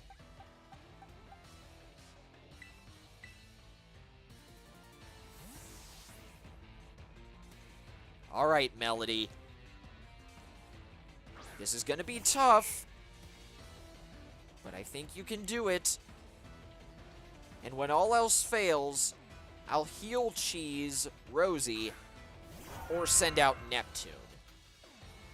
But yeah, I've seen you before. Can you prove yourself, Melody? Was my using those Ice Terra shards on you a good idea? Let's find out. Baxcalibur is a Dragon and Ice-type Pokemon. Its signature move is Glaive Rush. And give me a moment and I can explain what that does. That is a 120 power physical dragon type move that makes the user take double damage from the target's attacks next turn.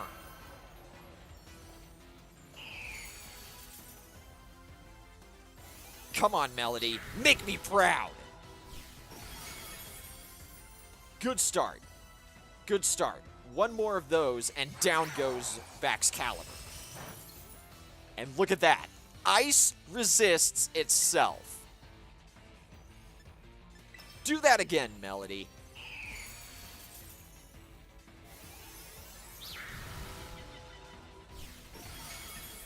There you go, girl.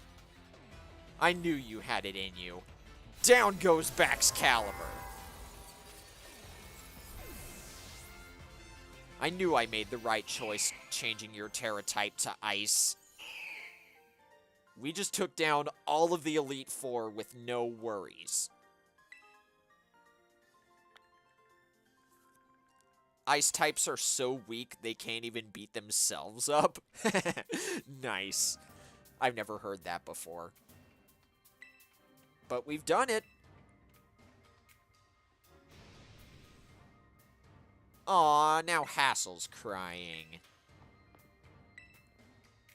Aw, don't cry, Grandpa Hassel. There. Want a hug?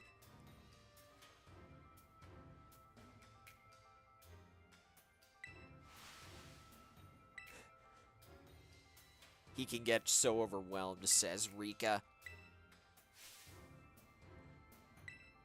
But now, all that's left is to defeat Champion Geeta. Right?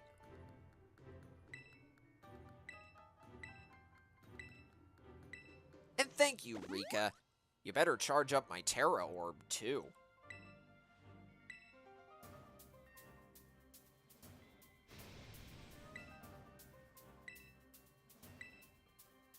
The champion isn't that great? Okay. We'll just have to see. I mean, if you guys have never played the Pokemon Sun and Moon games, the champion in there was a piece of work. It was really easy. But then, it got much harder in Ultra Sun and Ultra Moon. I actually lost the first time I fought against the USUM champion.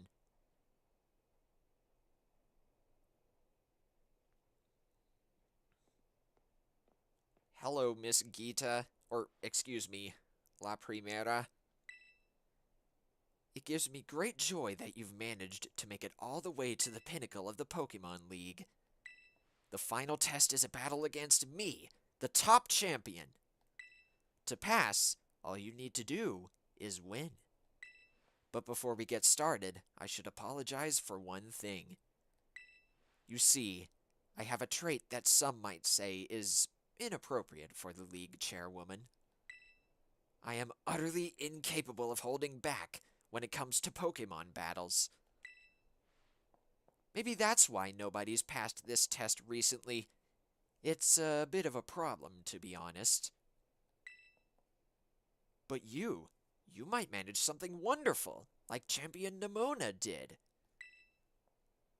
So, are you ready for your final test? I want to see the true measure of your talent.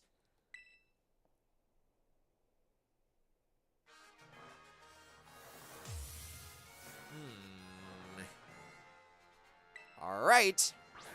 Espathra is up first. I made a good choice leading with Chomper. I do hope you can defeat me and become a champion yourself. Okay. Lumina Crash. Oh. You might want to get out there quickly, Chomper. Right after you defeat Espathra, of course. Nice crit, though. I won't deny that even a non-critical hit Shadow Ball would have taken out Espathra. Who's next? Avalugg. You know what? I want to have some fun.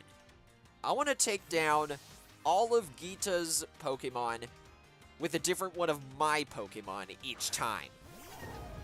Just to show how far we've come since the beginning of the adventure. So you know what, Rosie? I don't even need to terrestrialize you. Gigaton Hammer.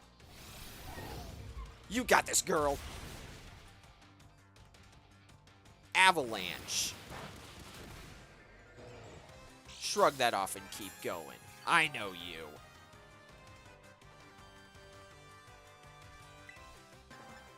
you. I see what you mean there, Ryan.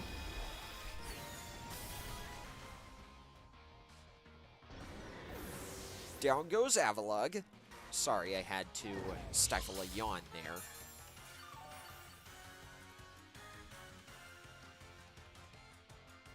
Veluza. That's a water and psychic type. Alright, it's your turn, Catherine.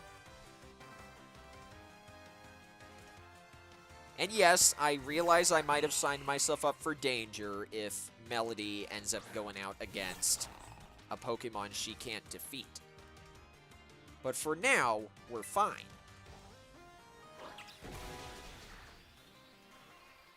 No more Vaultin Veluza for you. Get out of here. Kingambit is up next. That's a Dark and Steel type? So... You know what? Bubble, it's your turn.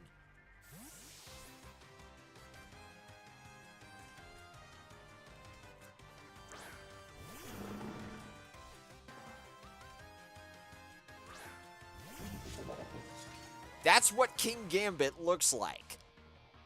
Kingambit is a Dark and Steel type and the evolved form of Bisharp. Its signature move is Kowtow Cleave. This is a physical Dark type move that never misses. It's only 85 power though, so not exactly the strongest Dark type move out there, but it works.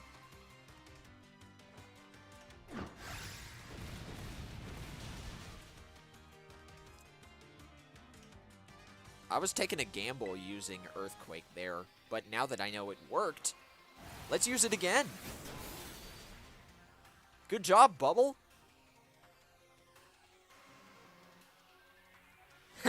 Just you wait there, Geeta. I'll show you. We may actually have to let Bubble go down here.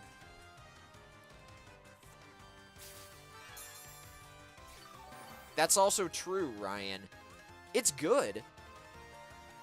But still. Kingambit's signature ability is Supreme Overlord. That boosts its attack stats. Oh, never mind. Down goes Kingambit. You don't even need to bulldoze there, Bubble. Sorry, man. Yeah, there's no target. Go-Goat is up next. That's your time to shine, Melody. But yeah, Supreme Overlord boosts Kingambit's attack stats based on how many Pokemon are defeated in your party. And yeah, what kind of champion has a Go-Goat on her team? You know what? For the first time in the game, I'm going to show you guys the move Sky Attack. This is one of, if not the most powerful flying type move in the game. It takes a turn to charge up. However, Sky Attack is a 140 power physical flying type move. I think it actually is the strongest flying type move in the game, apart from Brave Bird. Last up is Glimmora. This is a rock and poison type, so Neptune, it's your turn. And I'm not even going to need to terrestrialize you. Because ice is weak against rock.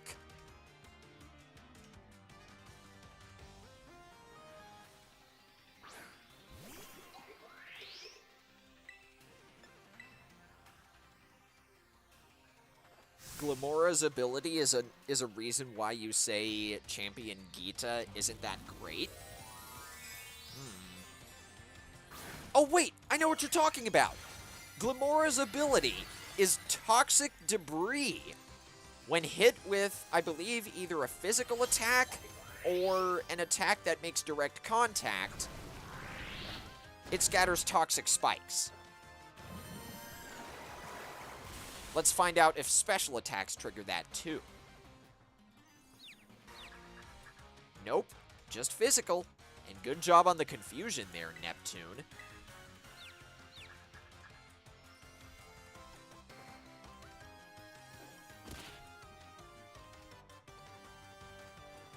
You do realize what this means, by the way, chat. Somehow, my team had enough type coverage to take down every single one of Champion Geeta's Pokemon while switching out every single time. We did it.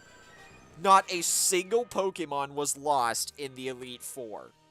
However, Rosie did go down, I believe, against Director Clavel, so not a clean victory,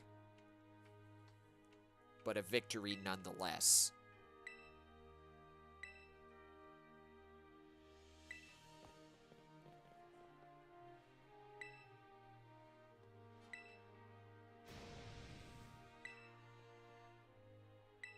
We've done it. We have cleared every single story in the game. All that's left is to play the Hall of Fame cutscene. Oh no. Don't tell me. Yeah, I did.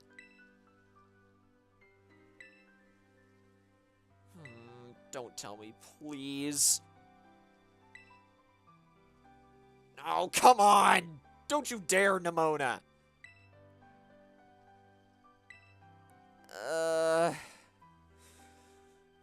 Gosh darn it, chat. She's gonna keep pestering me if I say no, isn't she? I'll just say yes once and get it over with. Oh, come on! I knew it. I would have rather taken that metaphorical bandage off right away.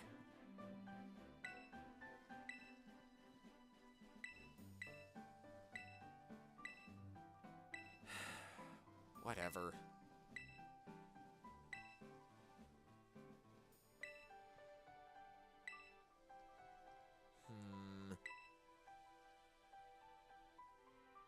Oh-ho-ho-ho!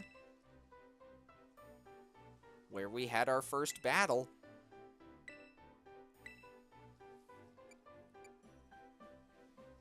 Mesagoza? Ooh, yeah. Good call. Yeah, Nemona found a true rival. Even though I've been able to basically slaughter her Pokemon at every chance.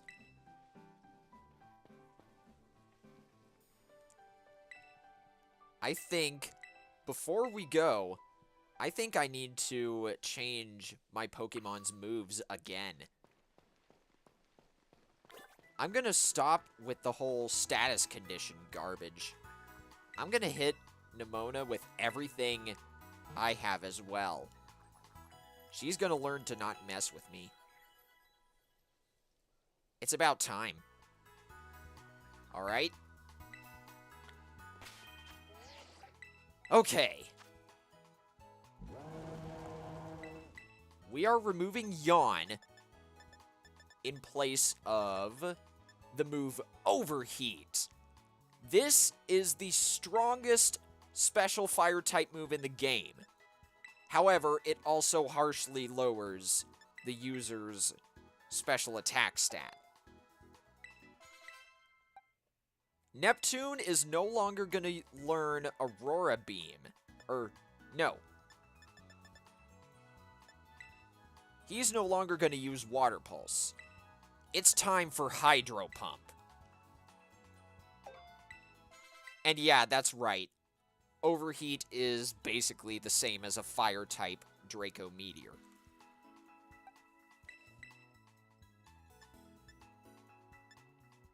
Zarina is going to stop using Low Sweep. I'm teaching her High Jump Kick. This is a 130 power physical fighting type move that damages the user if they miss. Rosie is gonna learn Brutal Swing again, like I said.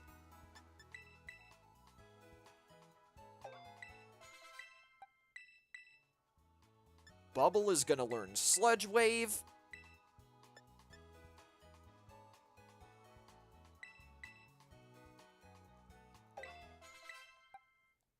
And Melody... You know what? Actually, Melody, you're fine.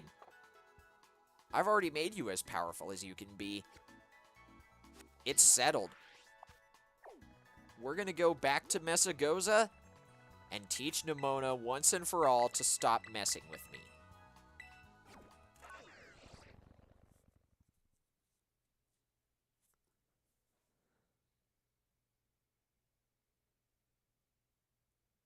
I'm pulling out all the stops here. No more status conditions. No more preparations. We are going to demolish Nemona's team. I've held this off for so long. I've held this in for so long. I want her to know that I'm sick and tired of having to battle all the time. I've skipped her dialogue this whole time. And I'm still going to skip it.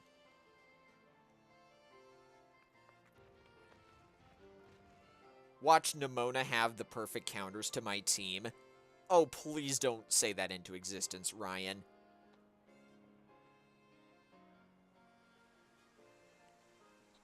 Alright, Nemona. It's about time to put you in your place.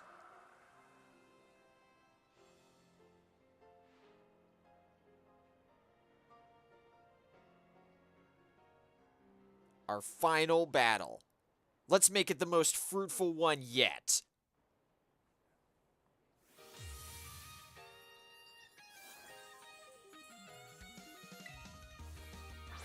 Lycanroc is up first. Alright, Rosie. You're first. Not you, Chomper. Your time will come.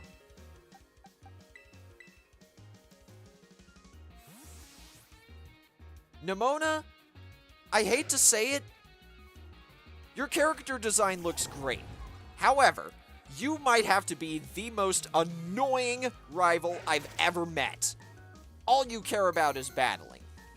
And sure, that's just because you wanted someone to match your skill. But you're gonna learn today to not mess with me, alright? Let this be lesson 1.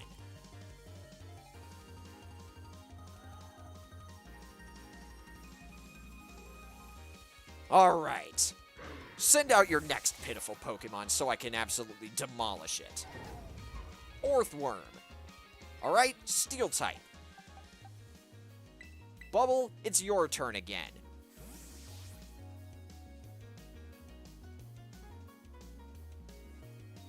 I won't have my angry face on the whole time, I promise.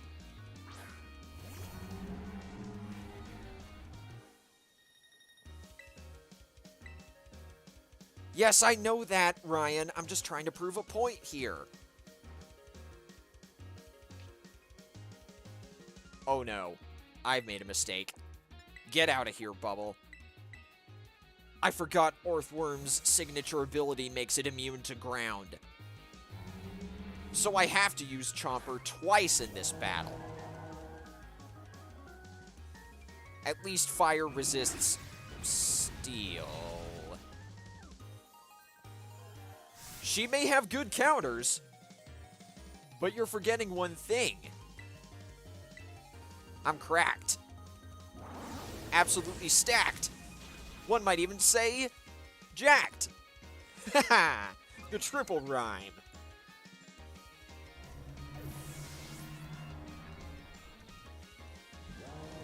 Goodra is up next. You're up again, Rosie.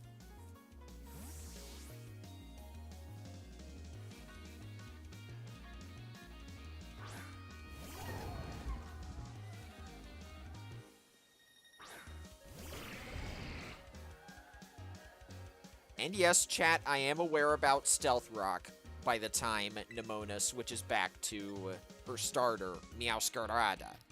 Don't worry, I have a plan. For now, though, let's focus on taking out the rest of Nemona's team.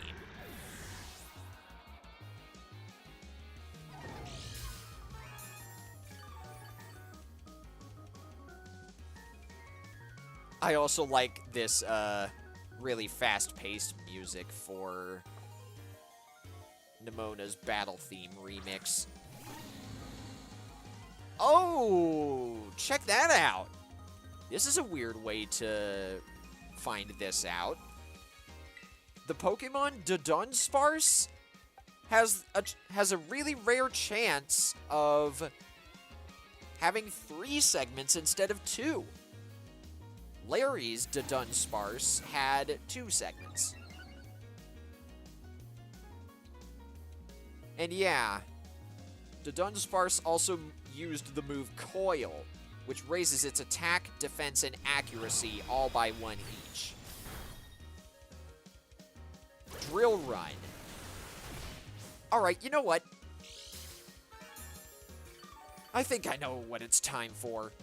Even if this next attack is gonna hit hard, I don't care. I'm switching to Catherine.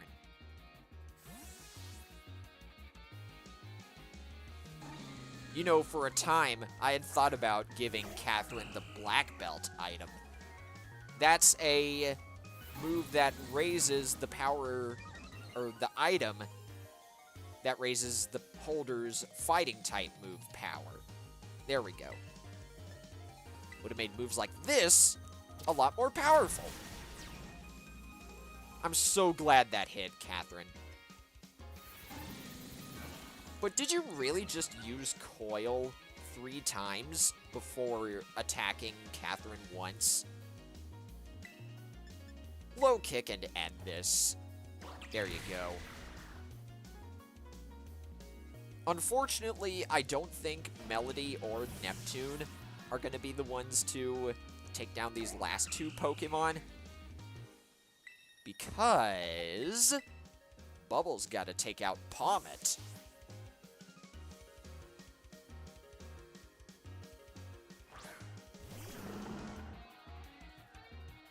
And wow, Stealth Rock is gone. Pommet has the move Revival Blessing. That it does. It doesn't matter when we're absolutely cracked, though. And since when would the AI ever care about reviving? See? Down it goes. I'm cracked, jacked, and stacked all at the same time. Here comes Meowscarada. So you know what? I think I know what I need to do. Are you guys ready for the most satisfying terastallization KO you've ever seen?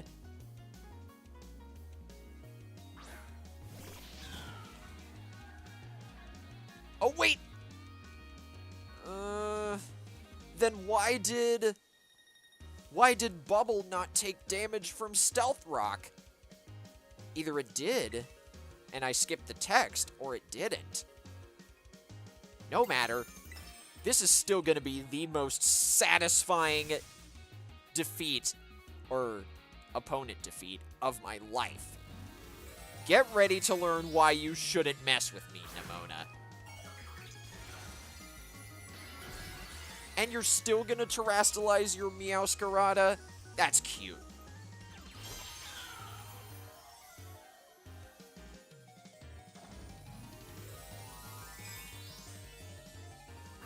I'm just also giving you time to listen to the music, chat. Alright, Chomper. You know what to do. Give him the best overheat you can!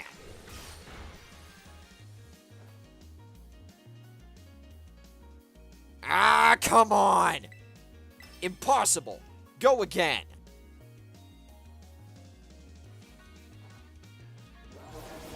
Turn up the heat, Chomper.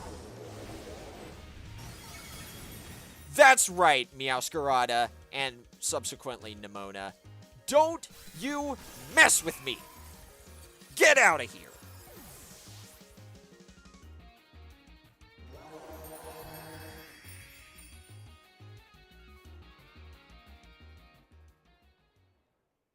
Does that equate my feelings towards our battles, Nemona?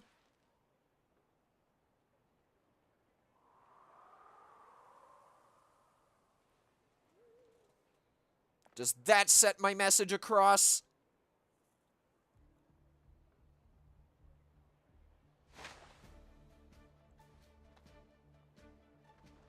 Darn right I'm the strongest. About time some people started recognizing.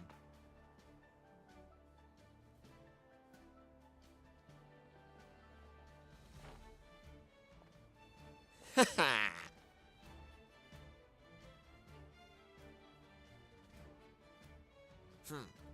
You said it was so much more fun, but you got absolutely demolished. But I'm glad you finally started recognizing how powerful I truly was.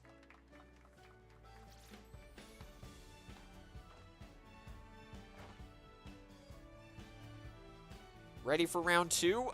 Nope.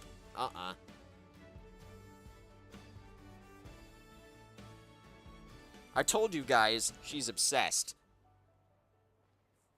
But that does it. All 3 stories are done.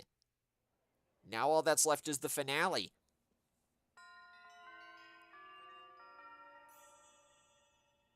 Oh, it feels so good to see that.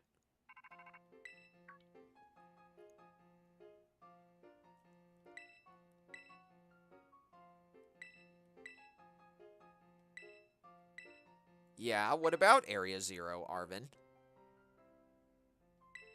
Well, all the effort you've been putting in around Paldea has really helped you make a name for yourself. Built up some goodwill, that's for sure. So I've been able to secure 2 allies who want to go to Area Zero with us. That should have us ready to tackle anything. So now we all just gotta get there. Alright. This is it, chat. It's time for the final story.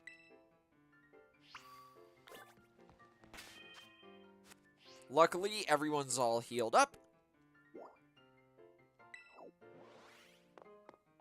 And of course, the game puts us back in our homeroom. Our dorm room, excuse me. I got academy stuff on the brain, apparently.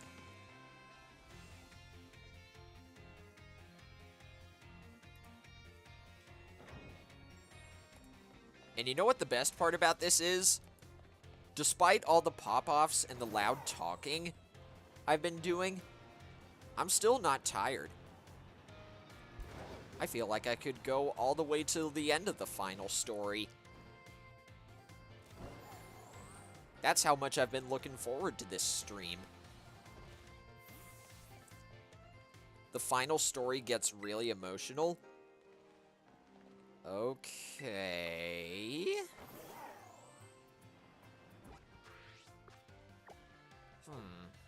That begs the question, though. How are we gonna get there? Come on. There we go. We gotta go here instead. Makes it a lot tougher to do this with a drifting control stick. So, according to the map, we gotta go to Medali to get there. By the way, once the final story is done and the credits are wrapped up, and we get through any post-game cutscenes, I'll end the stream. I don't want to do anything else in this stream other than beat the game.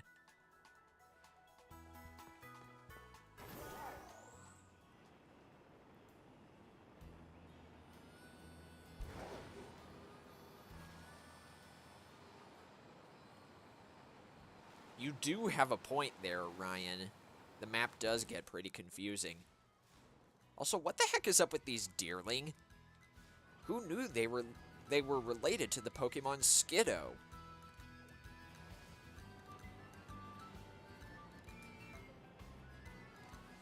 Any last-minute shiny Pokemon before we want to go into Area Zero? Come on, game, don't leave me hanging. I swear, if this Pokemon were shiny right after I said that, I would have laughed so hard. But nope, no last-minute shinies. That only means I'll get something in Area Zero, right? I'm just kidding. To be honest, I don't think I'm ever going to get a shiny Pokemon in this main story while I'm live.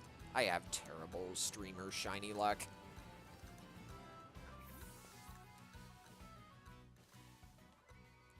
You too, huh, Meowth?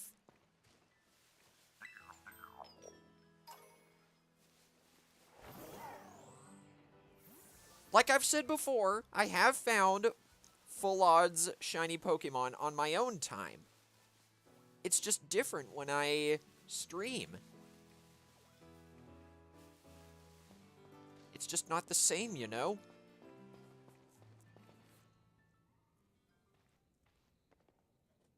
But here we are, with this strange lighting. It's time for the final story. We've made it to the gates of Area Zero.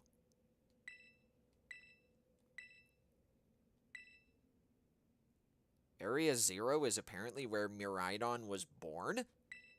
Okay. And yep, that's right, Ryan. The streamer's curse. It's real.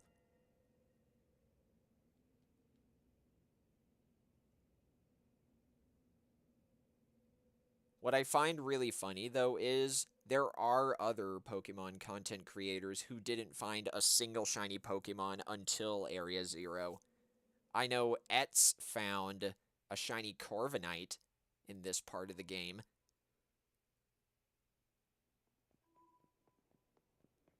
I was actually there when he found the shiny Corviknight, so the chances exist. I just gotta defy the odds.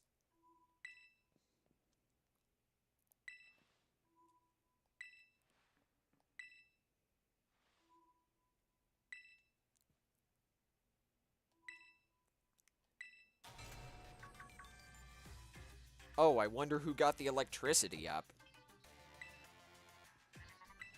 Yep, sure enough, it's Penny. Power saving mode, huh?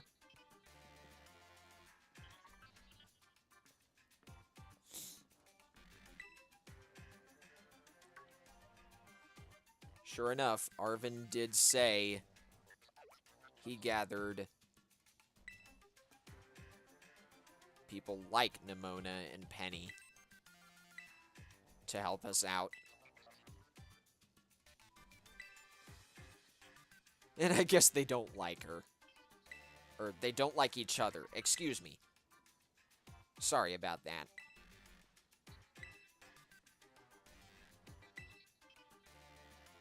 Biometric identification in progress.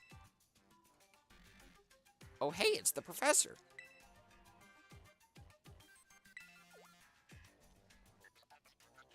Sorry, who are you?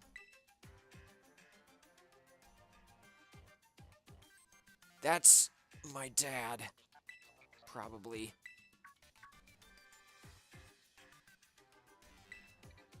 And now, the truth comes out.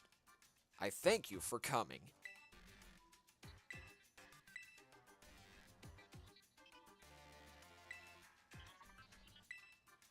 To begin with, I'd like to ask you all to make your way down into the Great Crater of Paldea. You can reach the lower chamber using the elevator you can see to your right. Dad?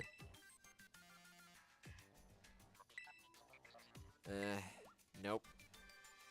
Looks like Professor Turo doesn't want to talk.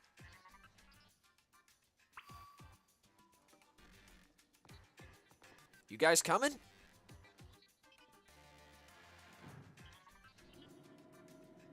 Well, I guess with regards to story, they're more likely to come.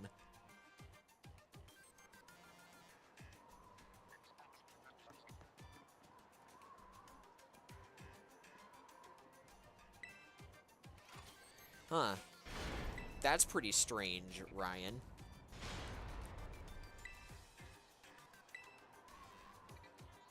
Yeah, that's true, Taylor. It's not really a spoiler. Because there's just a different professor in Pokemon Scarlet entirely. Her name is Professor Sada. It's a pun on the Spanish word for past, pasado. Just like how Professor Turo's name is a pun on the Spanish word for future, futuro.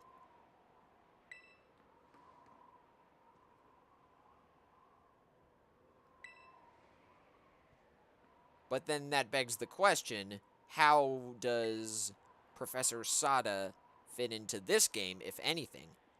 Same with Professor Turo in Scarlet. But here we go. It's time for Area Zero. No more Professor Tree names. That's right. But anyway, here's Miraidon. You got enough room for all of us, buddy?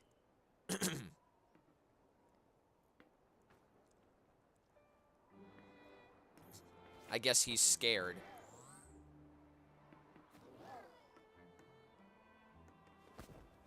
Oh, hold on a sec, chat.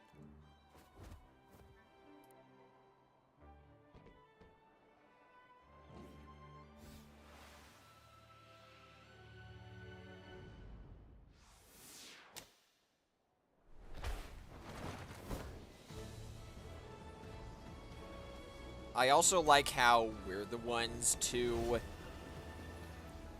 nearly not get on top of Miraidon instead of someone like Arven. It would have been kind of funny if Arven were the one to nearly miss the ride. But anyway, here we go. I welcome all of you to Area Zero.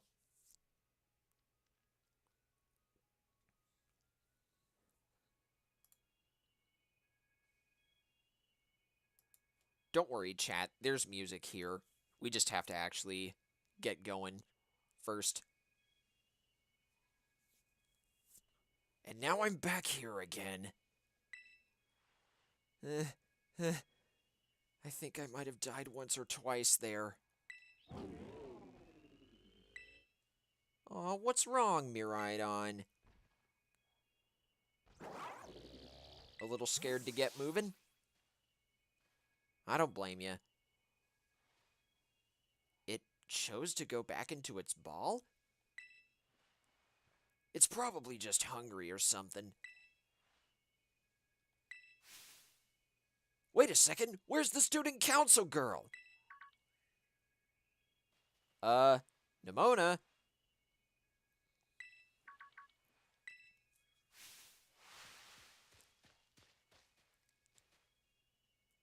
Oh, really? I didn't know that, Ryan.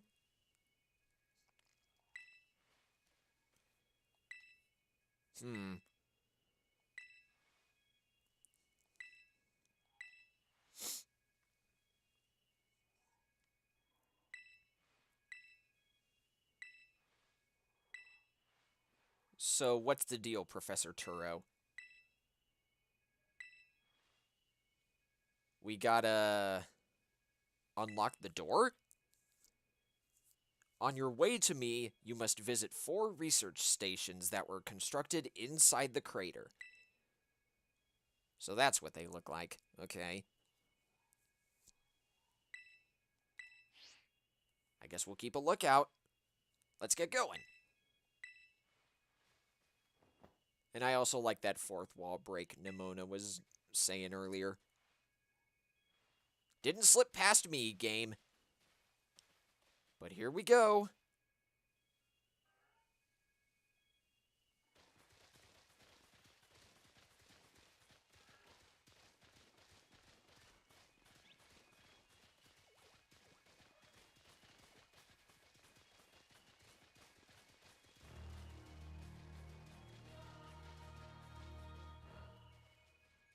What is this music?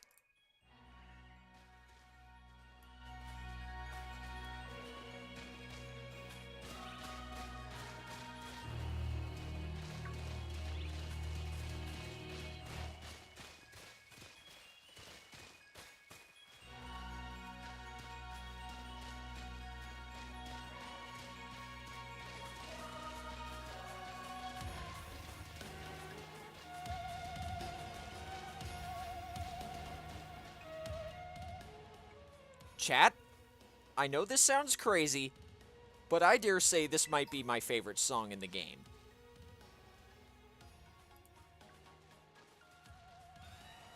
I love this already.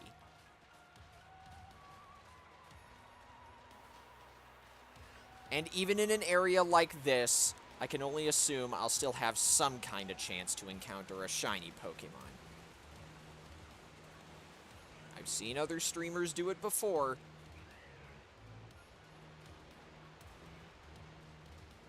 So maybe we'll get lucky? I kind of want to... Nah. I don't know if I want to chance it. Sorry, Corviknight. Not just yet. Also, what's up, Nettie? How you doing? Oh, by the way, chat, I'm not going to be reading all of this dialogue. It's going way too fast.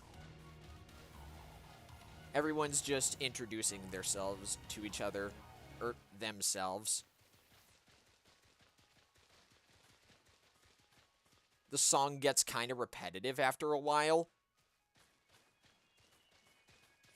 I guess I can see that.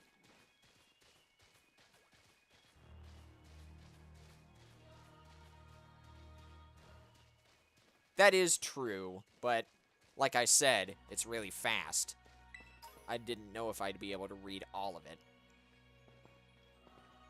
One of the research stations that we need to go to is down there, but I think we have to take the long way around. I don't think the game's gonna let us cheese our way down. And darn it, the stupid lighting in this area is making me think all those Corviknight are shiny when they're not.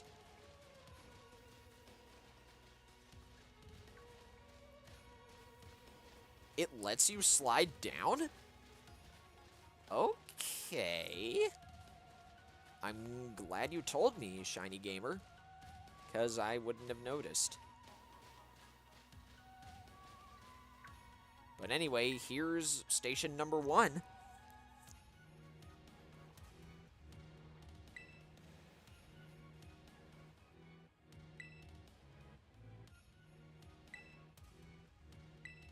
You caught a shiny Rookidee in this game and you already evolved it?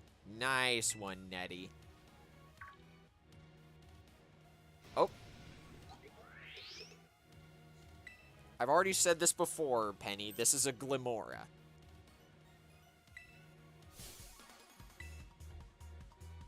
Ooh, hello. I'm digging the music.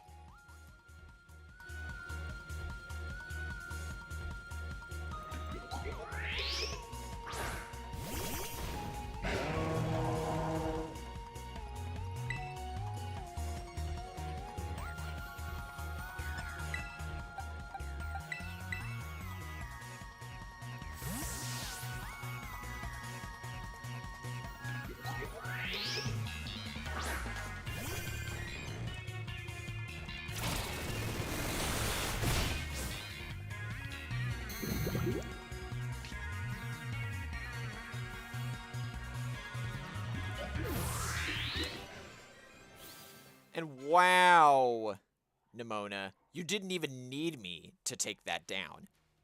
That's how weak Glimmora is to ground-type moves.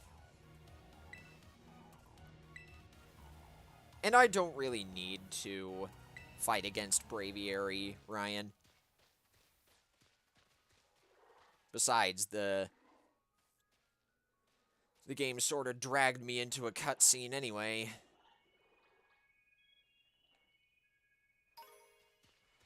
See? Braviary's gone. There's only a Hawlucha over there and a Talonflame. And you guys, okay.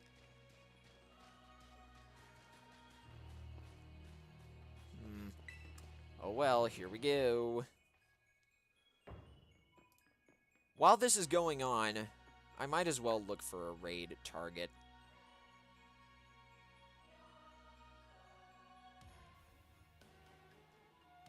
I've got a few, so we'll be fine with regards to whom we're going to be raiding.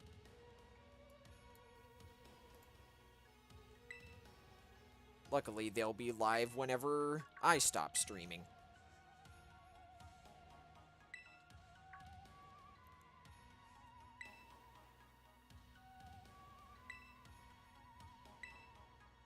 Alright, will do, Professor Turo.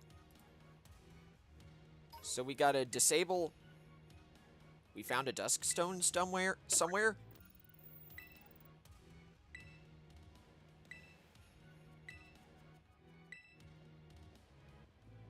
I guess, if that's what you want to call it, game. Also, why is there a random Pokeball on the floor? I've been meaning to talk about this. In every major building that I've been in this game, there have just been random Pokeballs on the floor. Why? Just why? So where do we go now? I guess we keep going down? Could I have done something in that teleporter room, chat? Blame the Pokeball on this being rushed? Fair. I guess you have a point. Ah, we do keep going down. I see the next research station down there. Oh, hey, it's a wild Frostmoth.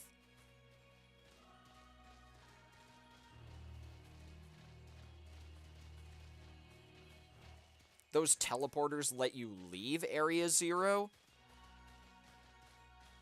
Nice. Okay. I can't resist. Corviknight, get over here. Can I battle you? Yes, I can. Ah, you have the Unnerve ability. And it's level 56 anyway? My team would crush you in an instant, Corviknight. If for some reason I did find a way to catch a Corviknight for my team, I would make sure it would have the pressure ability. That's so much better than Unnerve.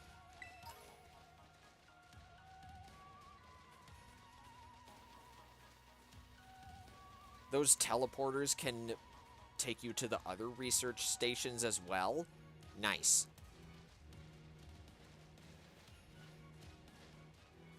Also, Arven is saying he might have found some kind of robotic Pokemon in here. Okay. There's Garganacl again. Looks like they're everywhere in here.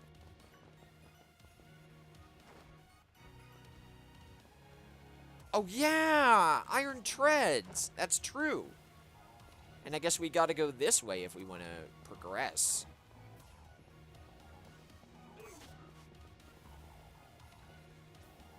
Come on, guys!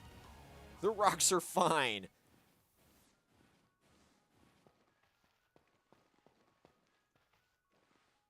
And I love how it still gives you the go back up prompt.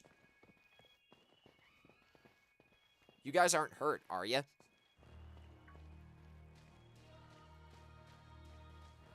There's a Volcarona here? Okay. Tell me more, game.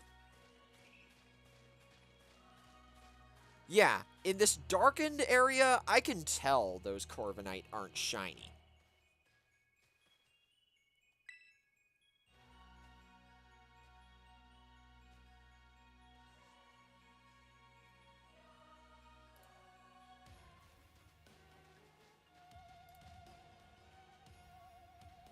Okay.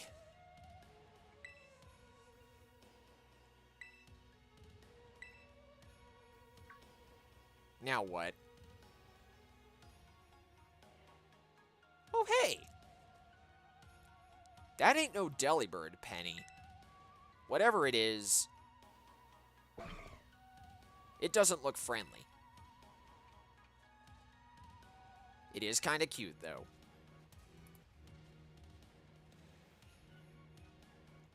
This is Iron Bundle?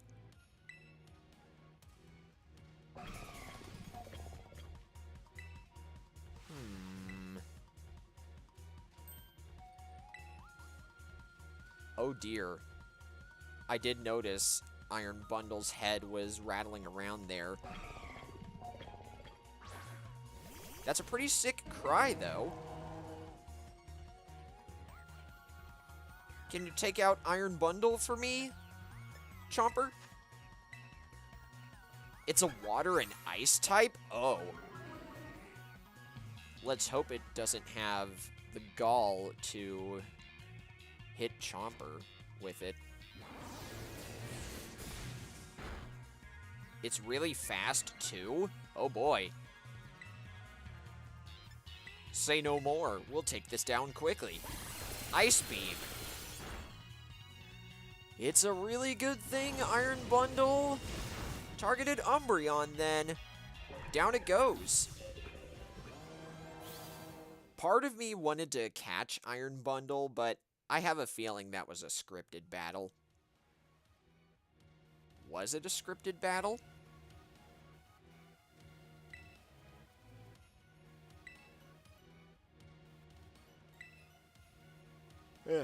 One more jump scare like that and Penny's done for, she says. Heh, nice.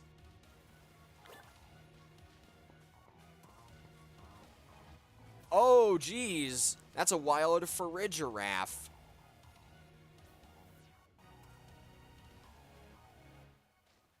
I didn't even have a choice to catch it? Yeah, I guess that makes sense. I'll just put Iron Bundle out of my head for a moment and focus on the story. Oh yeah, I think I know what you're talking about, Shiny Gamer.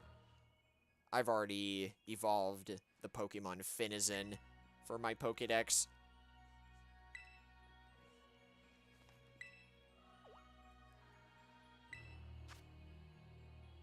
As we descended further into Area Zero, we began to catch glimpses of mysterious Pokemon, though we wondered if these compact, cruel beasts were indeed Pokemon at all. One of our team suffered a brutal blow from such a beast and was mortally wounded, forcing us to retreat for a time.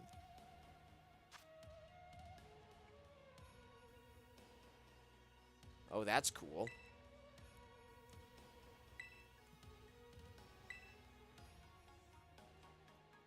I mean, it's not cool that Iron Treads was responsible for the destruction of that research team.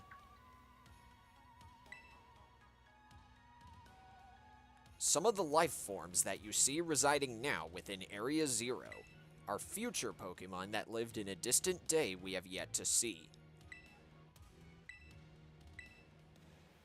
Oh, come on, there's no way that's possible.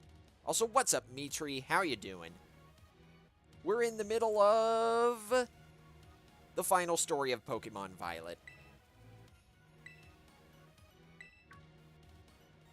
And just like Professor Turo said, that time machine is what summons these futuristic Pokemon.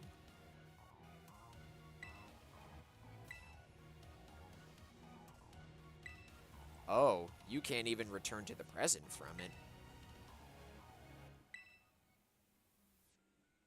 You're able to learn stuff about these futuristic Pokemon through the school library? I guess I should have returned to that first before tackling the final story. But honestly, I wanted to get through this quickly. I hope you guys understand, chat. Not to worry, though. I'll be taking care of all the Academy stuff before we move on to the post-game.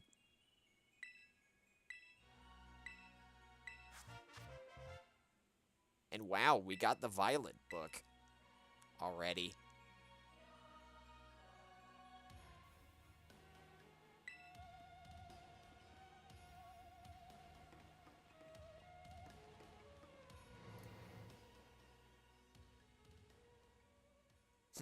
Something tells me we're gonna get in another battle pretty soon against another one of those futuristic Pokemon.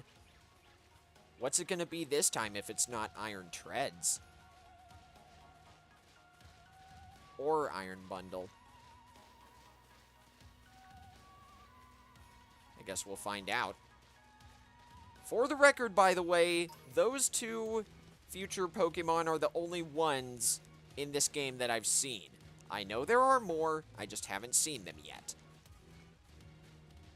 There's one Pokemon I've heard rumors of that I haven't seen yet. It's called Iron Valiant. I really want to check it out myself. It sounds awesome.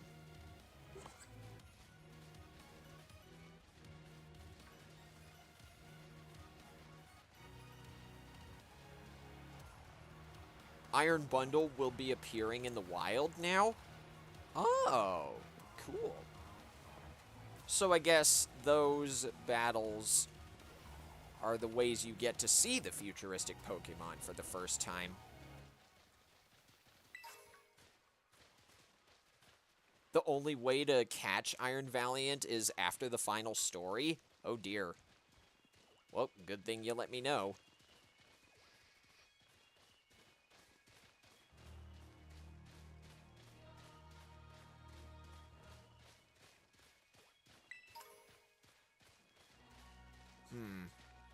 Maybe I'll shiny hunt those Pokemon in the future.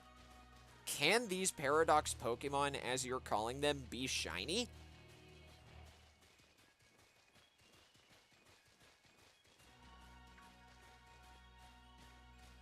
They can! Nice!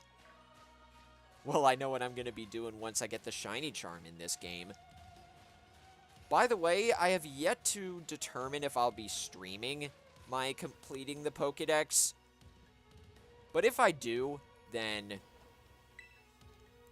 I'll probably let you guys into my game if you need Violet exclusives, because I have most of the Scarlet exclusives already. And I've also been trading with offline friends, or other online friends, to get Scarlet exclusives. Anyway. Oh hey, Iron Treads is back!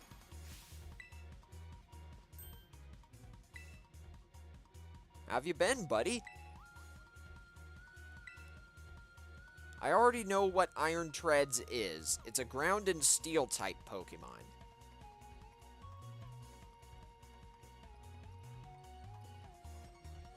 So, in other words, Chomper's gonna have fun with this. Whoa. The camera's glitching into the ground and I can see what's below us. Well, I could for a moment anyway.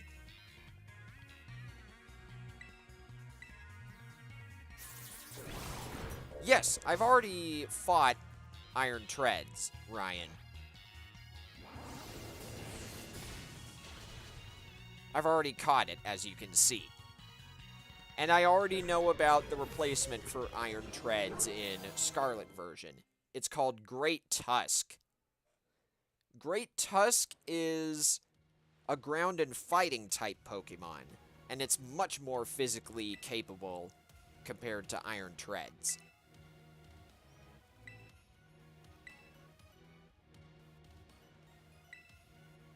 I swear when I get the Shiny Charm in Scarlet version, which is going to take a while because I'm speedrunning that game, Great Tusk is going to be my first Shiny in that game.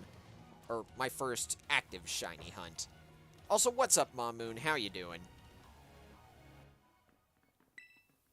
We're over here checking out the final story of Pokemon Scarlet and Violet.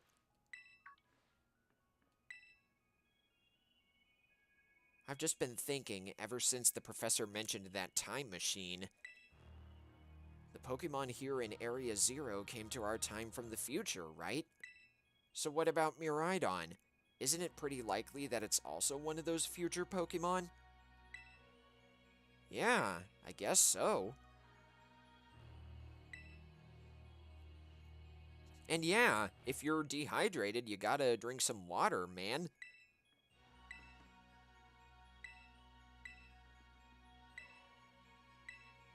Anyway, Arvin over here is saying Professor Turo found Miraidon while he was working on the time machine.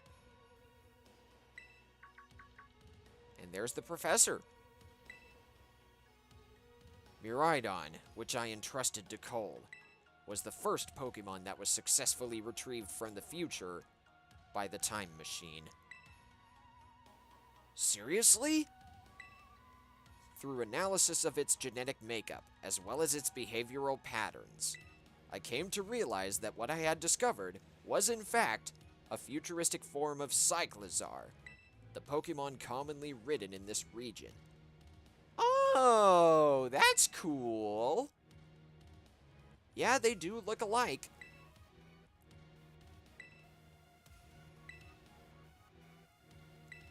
And I guess there's another Miraidon around here somewhere, according to the game.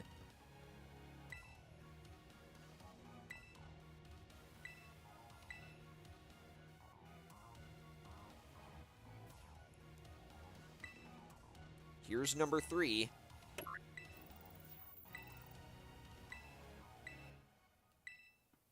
Yep, that's right.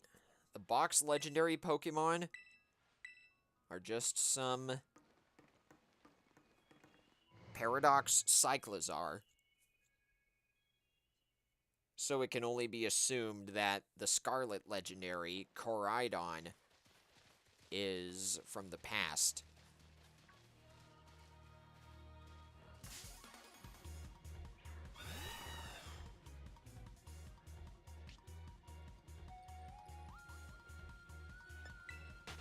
Again, you have the Spirit Corviknight, but the ability is lacking.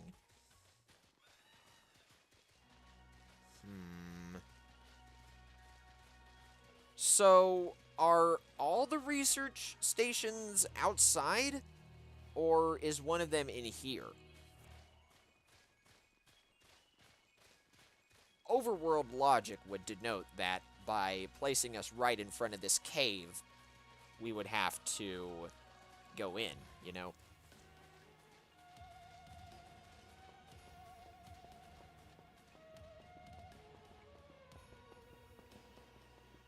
We've already disabled 3 of the 4 locks, so it can only be assumed the last one is in the cave.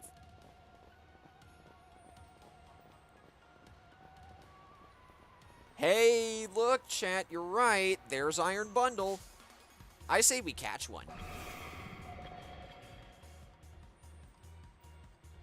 What the heck is that down there? You guys seeing that, chat? It looks like a Paradox Hydreigon, if that's even a thing.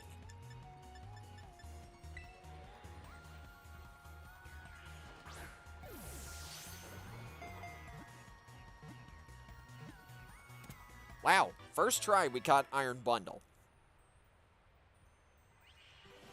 That Hydreigon's official name is Iron Jugulus? Ugh. That's so weird. But if we gotta catch it, we gotta catch it. Oh, wait. The truth comes out. I once received Iron Jugulus in a Wonder Trade.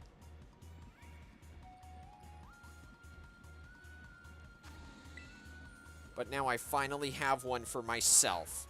Get in there, Iron Jugulus. Doug Trio back there looked kind of disappointed.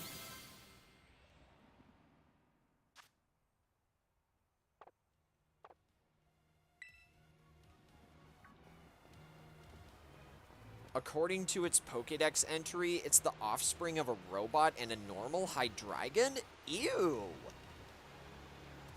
I guess that makes sense, but wow. That's the last thing I expected Iron Jugulus to be.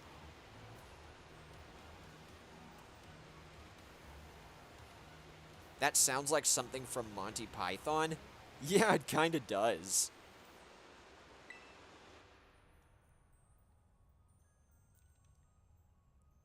Oh, it's something you can find in the library. Okay.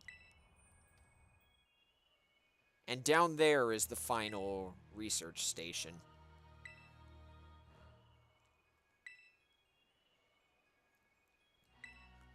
So we found 3 futuristic Pokemon. Hydreigon, Delibird, and Donphan.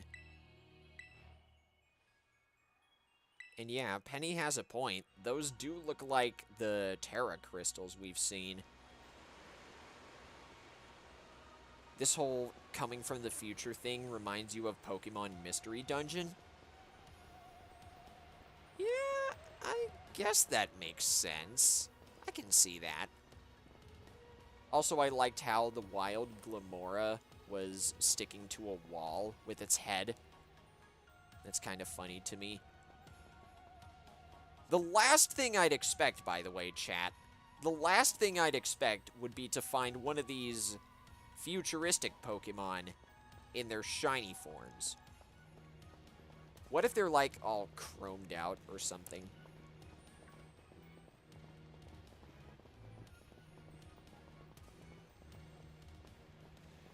Glamora is a literal wallflower? Oh yeah, it is.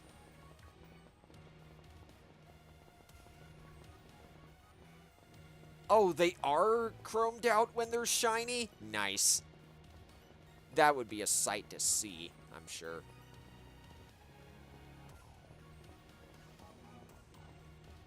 Oh, hey, look! You can even encounter Dreepy in here. That's cool. The research station is this way.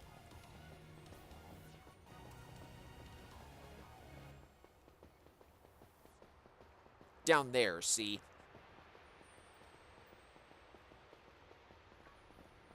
I guess we're going the long way around. Try falling off the ledge? I don't think I wanna, but thanks for letting me know that something can happen. Oh, geez. Those 2 Glamora were on top of each other. Yeah. There's another research station, actually. So... Oh, wait. That is the research station. How do I get there from there? Go that way and then this way?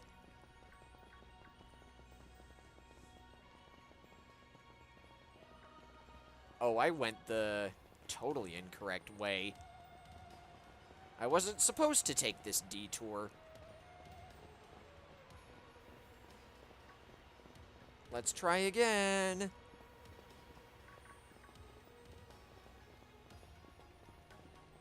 Geez, I've almost been live for 3 hours.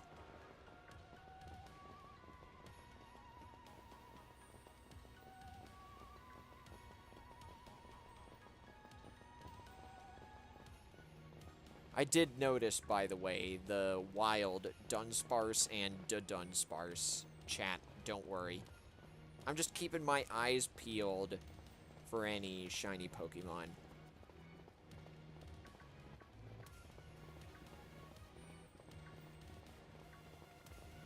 If you fall off a ledge, you just get teleported back to the group? Okay. So it's not all bad.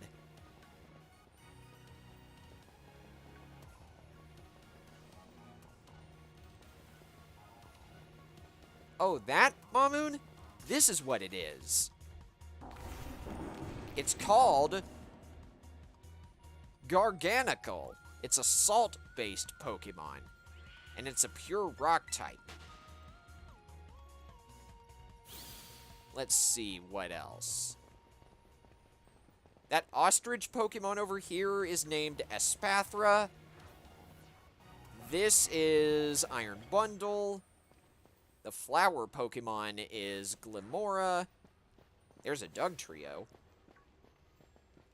And that's all of them in the area. Oh, that snake Pokemon back there is called Dunsparce.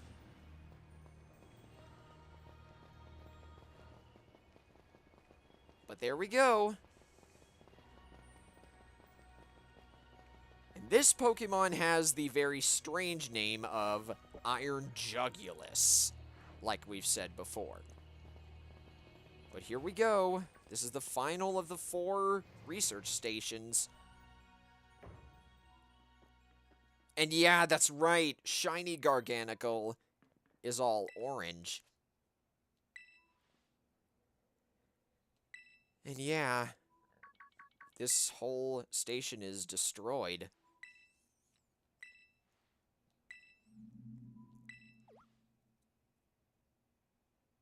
And, Professor Turo? You alright, dude?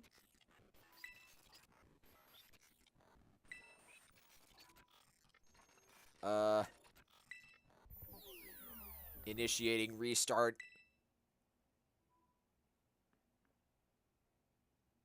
I don't think that's true, Nemona. Maybe the professor is a robot. Nah. It reminds me of the SpongeBob episode, Crabborg, where SpongeBob thinks Mr. Krabs is a robot.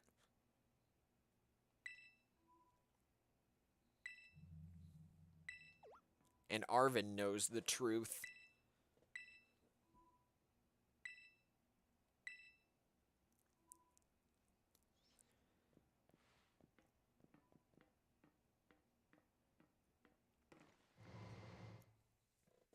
I guess that makes sense, Shiny Gamer, but still, it's a weird name.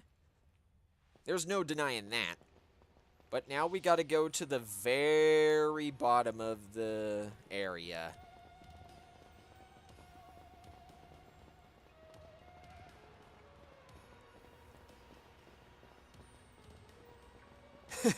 Penny said Nemona needs to see a doctor. Is that a shiny Dracloak? Dracloak? No, it was just the weird lighting. Is that our destination?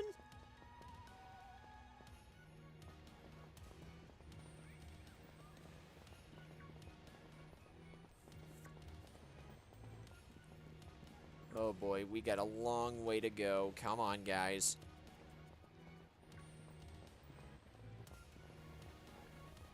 Nothing to do around here. This lighting is very pretty, though. I will say that.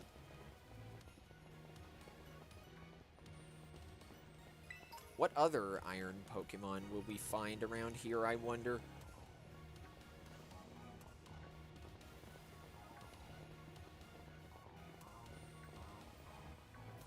It's unique? Darn right, Ryan.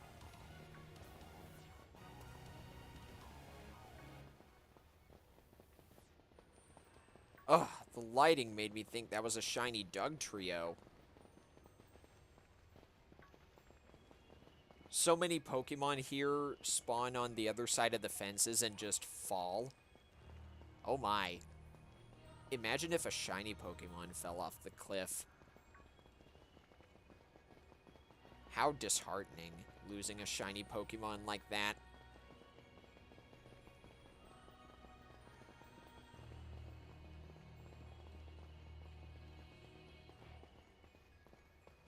I imagine once you beat the final story, this entire area becomes accessible. So it'll be easier to find and capture Pokemon, especially if they're shiny. Give me this TM. Shadow Ball. Nice.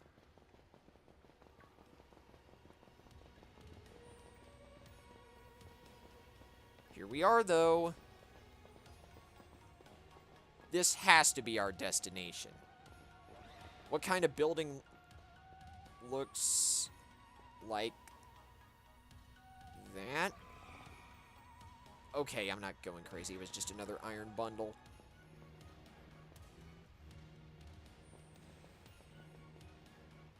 For a second, I thought I heard a Pokemon that I had never seen yet.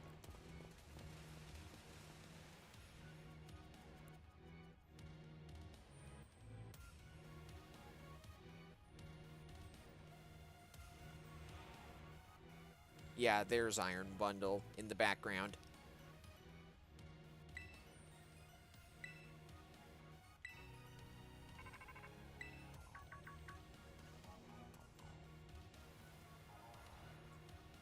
Hello, children. You've done well to make it here. The structure you see before you is the Zero Lab.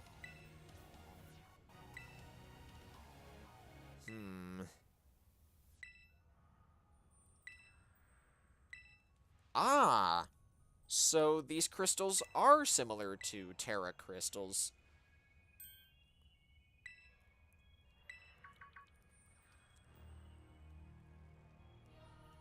And wow, these Terra orbs basically came from Area Zero. That's cool. Dangerous Pokemon, though? I'm sure we can handle it, though, right? Right. Come on, guys. Nothing to worry about when I'm at the lead. Alright. Last minute checks. Ugh, I can't help it. I can't help it. The greed of the shiny Pokemon was getting to me. Let's just get going.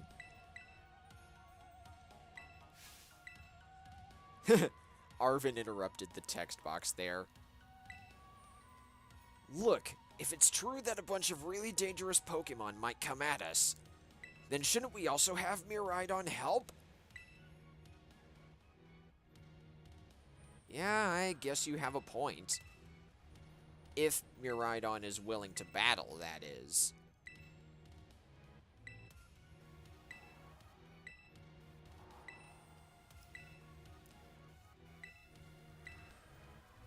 Let's see. Come on out, Miraidon. Are you ready?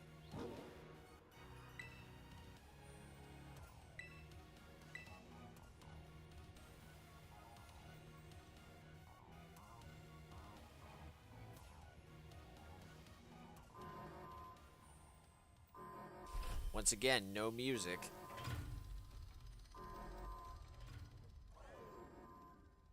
What? Is that the other Miraidon?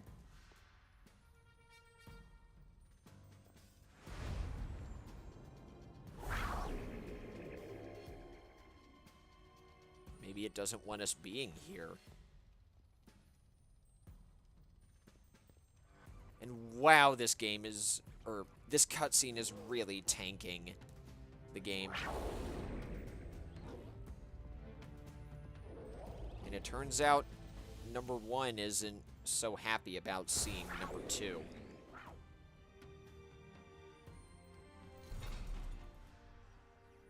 But it wants back into the Zero Lab?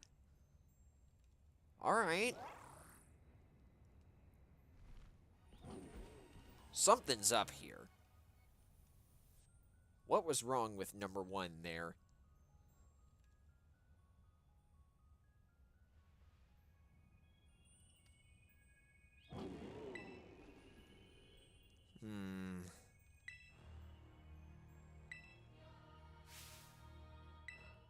Is that why it's so scared? We were this close to getting caught up in a nasty brawl! Just look at Miraidon. Poor thing's terrified. Guess that other one isn't exactly its pal.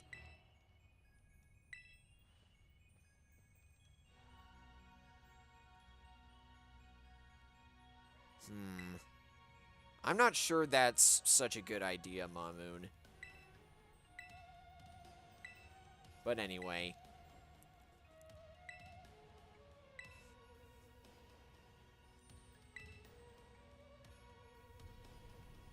And I don't even know if violated is the right word. Oh, what is that? I see Iron Jugulus and Iron Treads, but who's the other Pokemon? I guess we're about to find out. And I'm glad everything was fine. It's called Iron Hands? I guess that makes sense. Looks like Hariyama to me.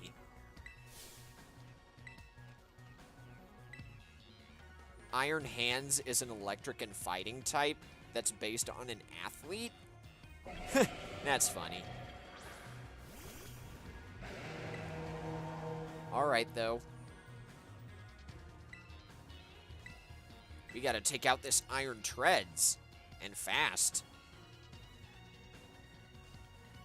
Drill Run. Good job there, Nemona. Weaken up Iron Treads a little bit. And then I can land the final blow. You love to see it. Now, who's next?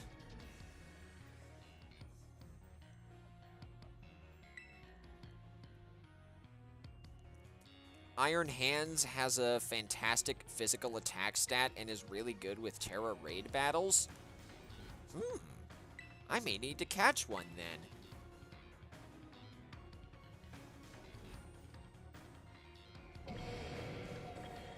Alright, Iron Hands. You look pretty formidable. But I can take you out. And that's right. I also received one of these guys through Wonder Trade once. So just like Iron Jugulus, I've seen this guy before. Iron Hands can learn Belly Drum? Well, no wonder it's so good for Terra Raids. Good gravy. Charge. I don't know why you're learning that at such a high level, Iron Hands, but Charge is an electric type move that raises the power of the user's next electric type move and raises their special defense by 1 as well. In the past, the move Charge didn't have that special defense buff.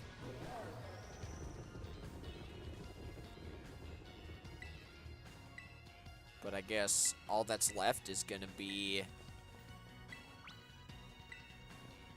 the last Iron Jugulus.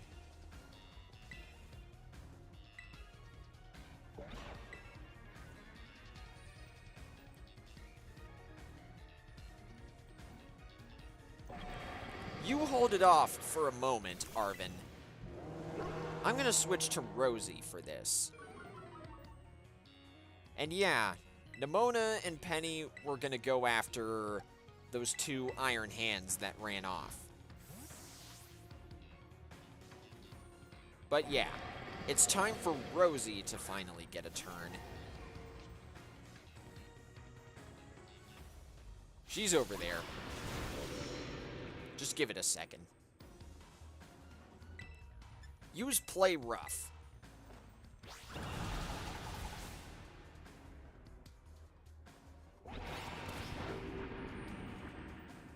Yeah, that makes sense, Ryan. And nice one, Arven.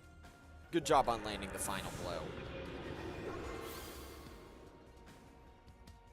And that's good to know, Shiny Gamer. I'll remember that when I try to catch one of these Iron Hands.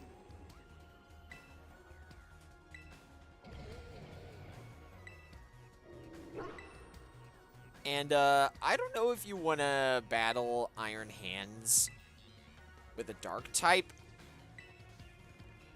But if you have the faith that you can.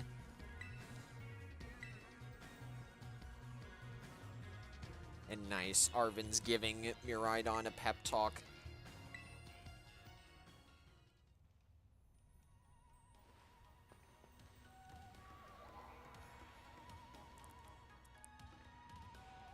That is true, but in the first battle against Arven, he terastallized Mabosstiff into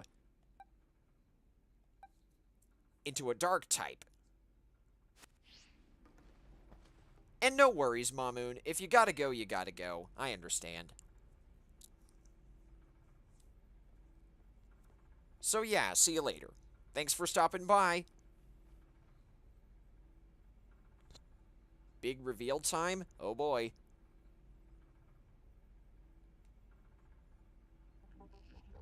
Deactivating sleep mode.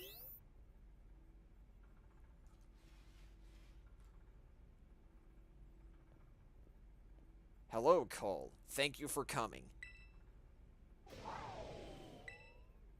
Oh boy, it's number 1.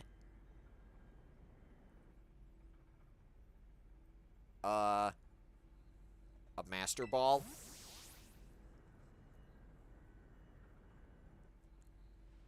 Okay. Now then. What's your beef, Professor Turo? You're not the true Professor Turo. So, does that mean... Aha! That's right!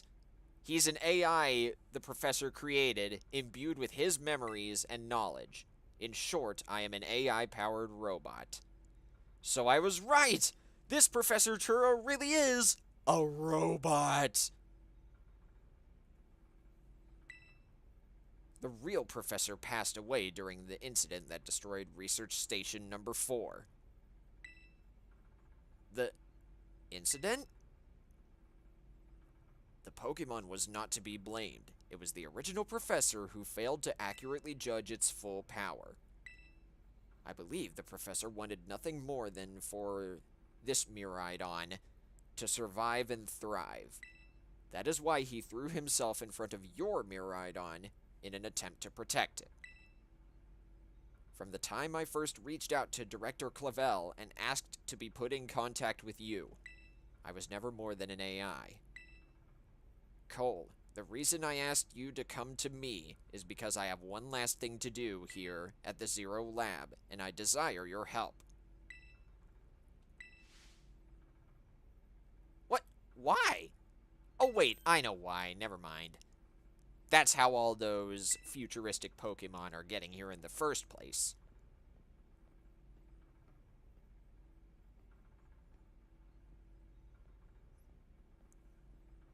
Alright. This is it, chat. Booster energy? I wonder if that's supposed to be given to the futuristic Pokemon. Ah, so they can hold it in the wild as well. Who knows? Maybe the Iron Bundle and Iron Jugulus I caught have more. Is booster energy a one-time use item, chat? Or is it always usable? Anyway. I guess I'll get the big question out of the way.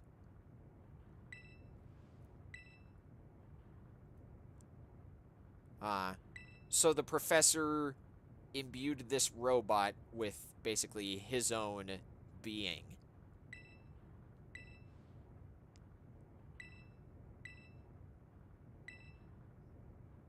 And as a result, this AI, Professor Turo, can't leave.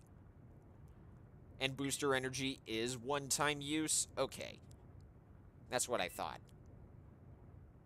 As I explained to you before, the original professor no longer exists. During the destruction of the research station, his physical body received grievous injuries that left it unable to sustain life. I haven't seen that frankly, in years, Taylor, so I unfortunately don't know what you're talking about. But that is pretty cool. So, I guess Arven knew all the time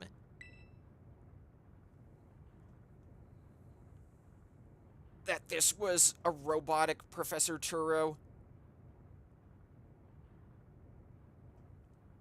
the futuristic Pokemon can basically get free booster energy effects on electric terrain. Ooh, that's pretty cool. I'm learning all sorts of stuff about those Pokemon. Anyway, the Time Machine is a device that the original professor and I worked on together. It sends Pokeballs to a different point on the timeline to catch Pokemon there, and it can then draw them back here to the present. Huh, that's cool. Even as we speak, the Time Machine continues to automatically draw future Pokemon to this time.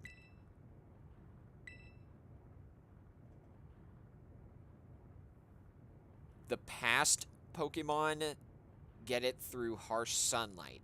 Nice, okay.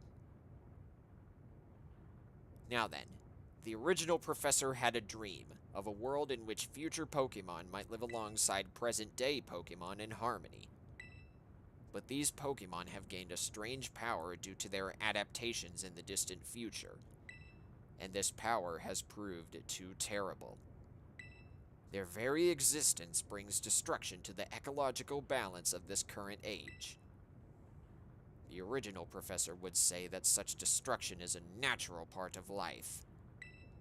At present, the barrier around Area Zero is still working to keep the future Pokemon from escaping into the rest of Paldea. But we've begun to see Pokemon appear that can break the barrier, such as Iron Treads. Eventually, they will break free of this walled garden known as Area Zero and run rampant across the Paldea region.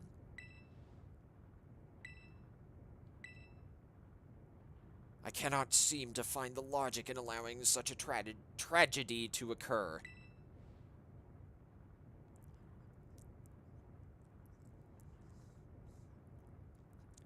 Oh, that's cool. If the Paradox Pokemon get the effects from terrain/weather, it basically keeps the booster energy. That's good to know. Oh no! But does that mean... do we have to fight against the robot professor anyway? Aww. Now that I've learned all this, I kind of feel bad.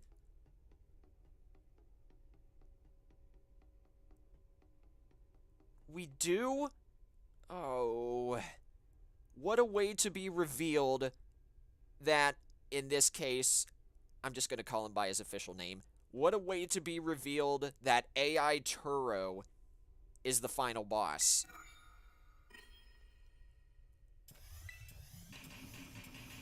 But here's the Time Machine.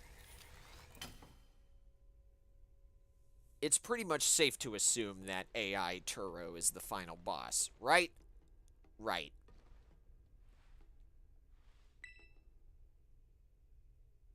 To stop the Time Machine, you will need to use the Professor's ID, which has been embedded within the Violet Book.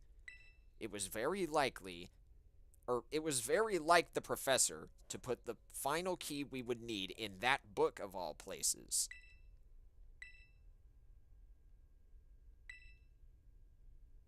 This time machine was originally made by, it was made by the original Professor? Nice. AI Turo has a really good battle theme? Okay. First with Penny, and now AI Turo? Alright. And yeah, you guys were right. He says if I stop the time machine, he's going to be forced to battle. Having seen the bond between you and your Pokemon, however, I believe you can prevail. Once you have readied yourself for this fight, please place the Violet Book upon the pedestal.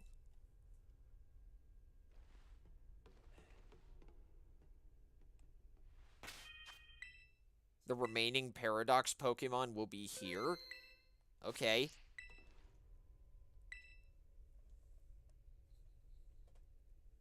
Here goes. No hard feelings, right, AI Turo? Oh, wait, hold on a second. Enjoy this cutscene.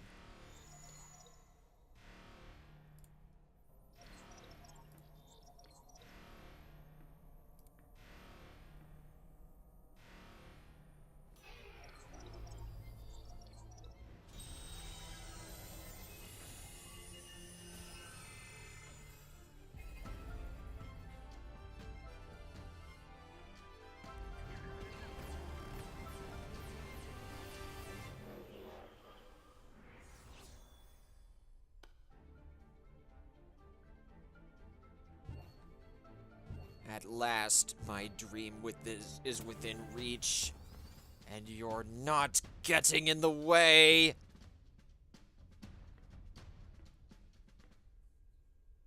All right. As much as I hate to do it, AI Turo has initiated a battle.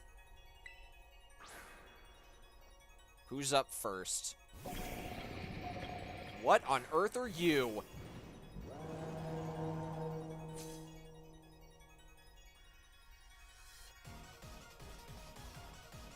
I don't know who you think you are, but I am not about to let anyone get in the way of my goals. Iron Moth?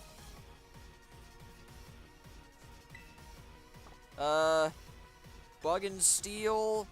Fire and Steel? Fire and Poison?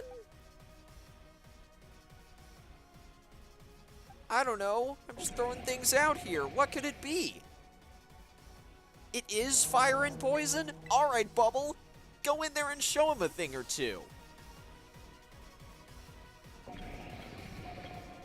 Maybe we'll actually get to use all of my Pokemon again. And yeah, good call, chat. Fiery Dance. Ugh, that's powerful. I also like how AI Turo's dialogue box has all sorts of corrupted letters and a few numbers too.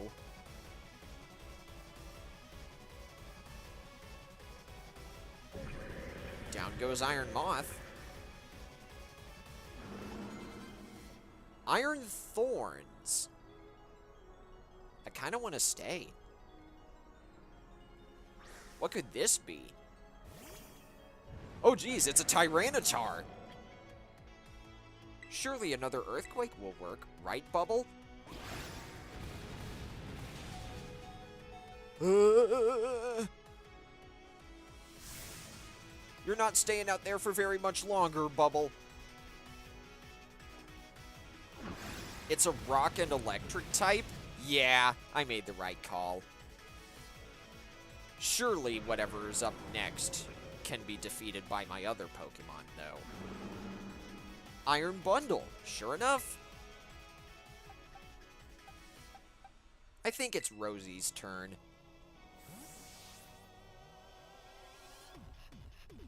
And you guys are right, by the way. This music slaps.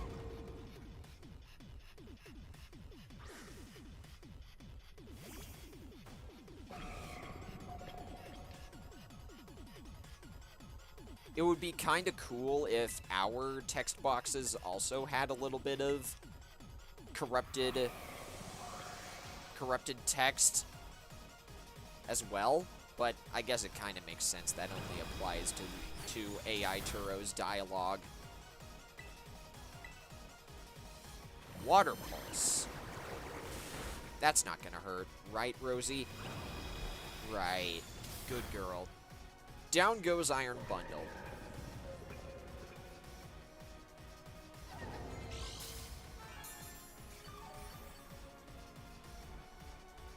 Now, who's next? Iron Jugulis again. All right.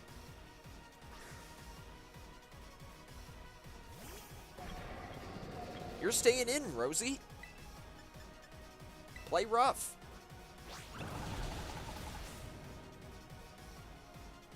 Flamethrower. Oh boy. all of AI Turo's Pokemon are in Master Balls? Yeah, that's right. I didn't really mention that, but it's true.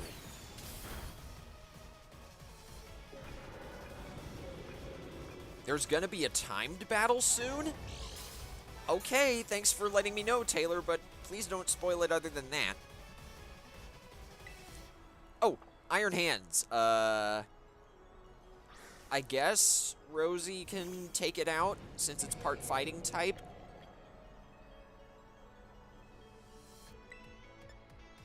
Yeah, play rough.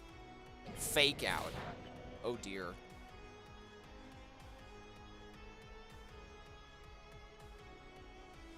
Good thing only Iron Bundle benefited from the Snowscape, though.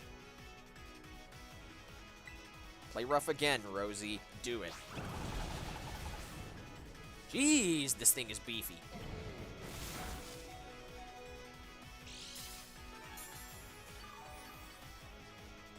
And yeah, Rosie outspeeds Iron Hands, so against my better judgment, go again. If Rosie goes down, then so be it. I'm sorry, little one.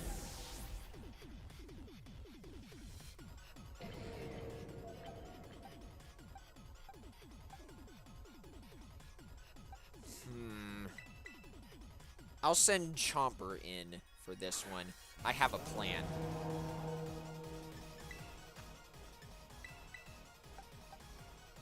I'm gonna heal Cheese.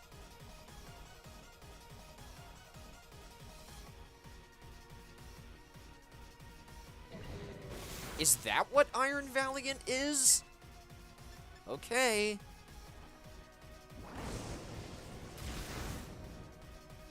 I'll have to take your word for it, chat, because I've never seen it before. The big bad Iron Valiant. That's his ace.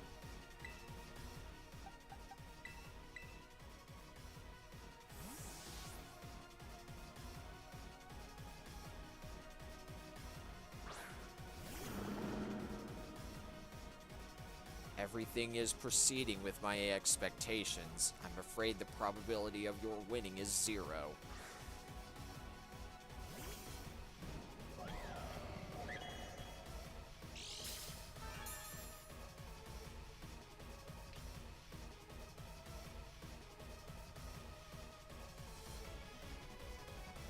What the heck? This thing looks freaking awesome!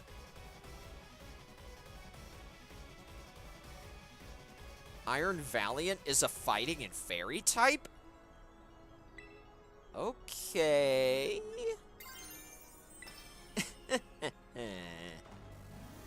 Oh, you silly AI.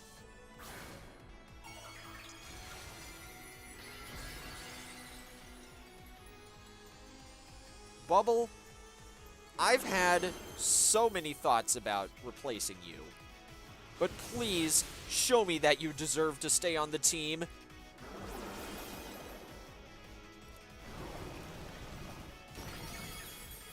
That's the ticket! Let's freaking go! I knew you had it in you. Teaching you Sludge Wave was a good idea. Impossible. Let's freaking go, chat!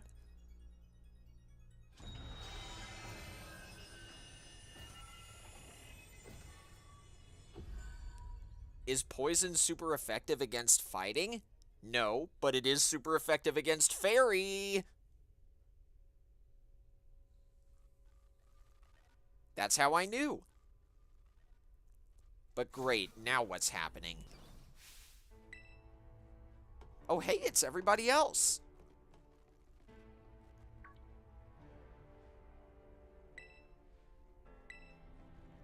Okay, out with it, you. Who are you? Really? This final boss fight is really cool. Okay. I still think there's something up with AI Turo. You're really not my dad, are you? Look how big you've grown. And yes, poison does resist fighting, but it's weak to psychic. That's why I was scared of Bubble resisting. Or going down against Iron Valiant. Sorry you were alone so long, Arvid. Security system failure, security system failure. Threat to time machine detected, threat to time machine detected. Oh no. It cannot be. Oh no, is there a second emergency failure? An obstacle is preventing the time machine from performing as intended.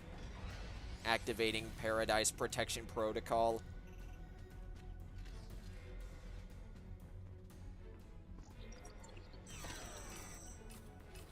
Wait, locking all Pokeballs? Run that by me again. I'm sorry, children. This is too much for you.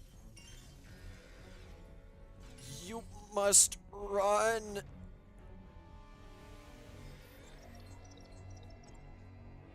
Oh no. What's gonna happen now? It's like the professor himself is terastallizing. You are not getting in my way.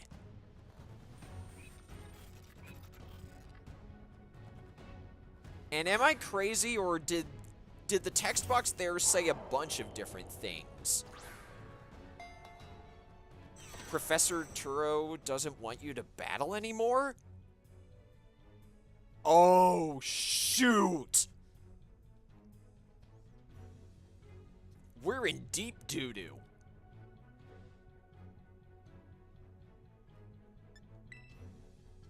What do we do? What do we do? What do we do?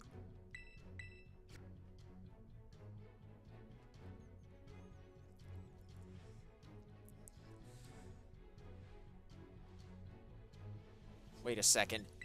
Hang on.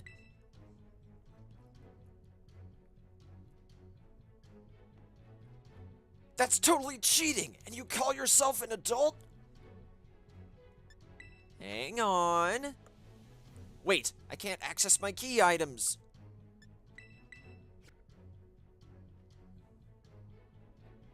Miraidon's Pokeball is a key item in this game.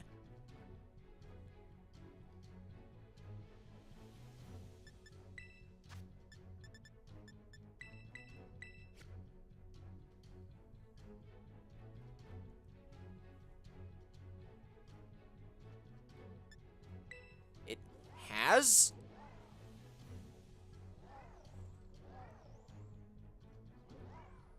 Oh, that's so cool!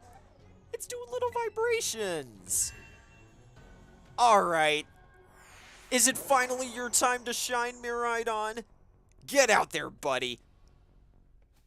Show number one a thing or two.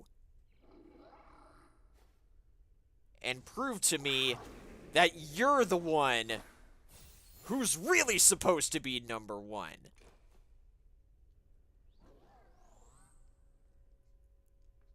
Go get him.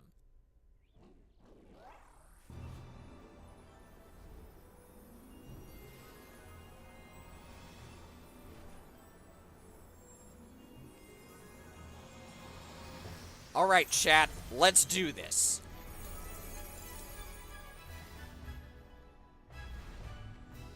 Number one is a few levels higher than your Miraidon? Alright then. Still though, we gotta prove that our Miraidon is number one. Get out of here, you bucket of bolts.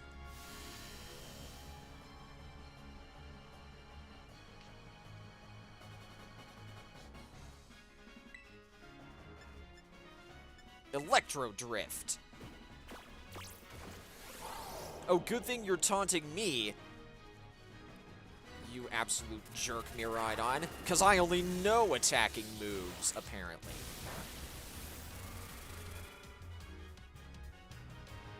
Miraidon is an electric dragon type? Okay. I guess we can Power Gem. I guess that's what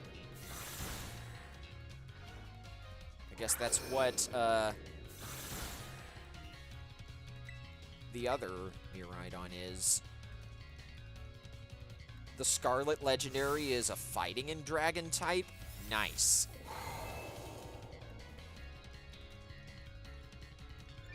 Now, chat, should I heal at all in this battle or just focus on damage?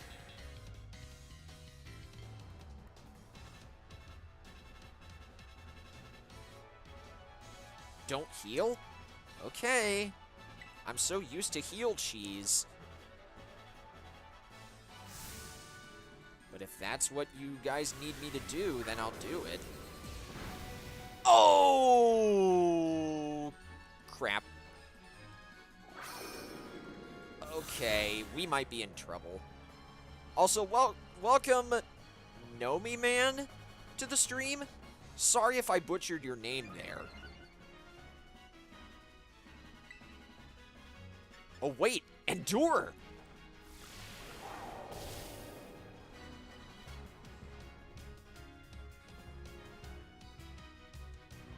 Dang it, I wasted a turn! That's true, but... Oh...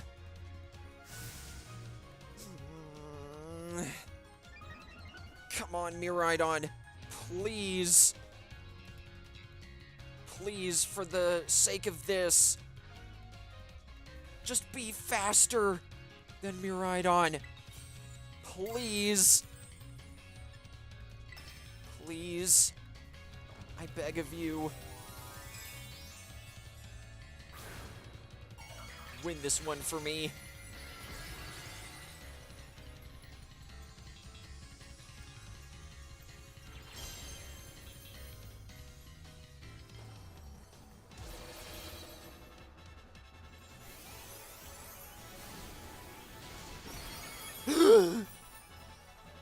Wait, what? Did we actually clutch that? Are you... We did it! Let's freaking go, baby!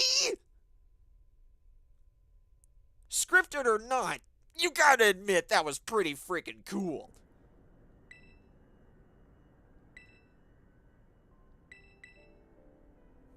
To think that you would manage to defy even the original professor's final protections.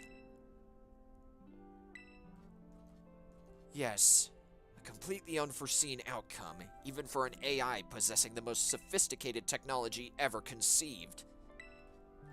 Even on the brink of despair, you children did not give in and instead proved your worthiness, showing the wisdom to think for yourselves, the courage to hold faith in your friends, and the fortitude to do what had to be done. No matter how challenging of a future may await you, I believe you will be capable of walking whatever paths you choose for yourselves now, with pride. I thank you, Cole. I thank all of you, children. But I am afraid that the time machine cannot be put to a complete stop, so long as I am here. It appears I myself am part of the system that ensures the machine reboots when stopped. I am sorry. You know, when I was watching you all on your adventures from down here, I felt a sense of jealousy. I envied your freedom. The way that you came together, working in league with your fellows and caring for them. The way that you sought strength and to better yourselves, throwing all you are into your battles. The way that you would face down even the greatest enemies to save that which you loved. The way that you never ceased to seek, nor to fight for, a treasure all your own. Also, welcome Ryan Anstey to the stream. I appreciate your offer, but I don't want to trade for any shiny Pokemon. I prefer finding them myself. Anyway, AI Turo over here is saying, I wish that I, too, might be as free as you all. Free to seek out that which I might treasure above all else. Not bound.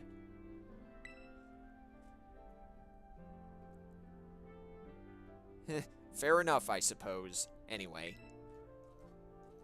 Looks like AI Turo wanted to find a way to find his own treasure. And does that mean, is he really leaving?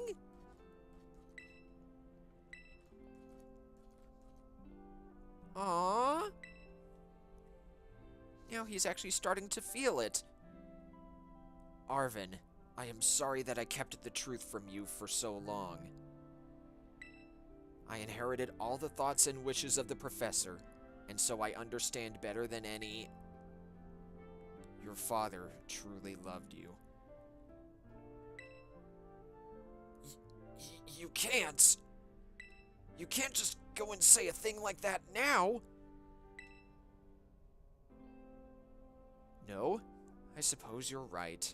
I am sorry. Arven, Miraidon, Cole, it is a little sad, but I'm afraid this is goodbye. Dad!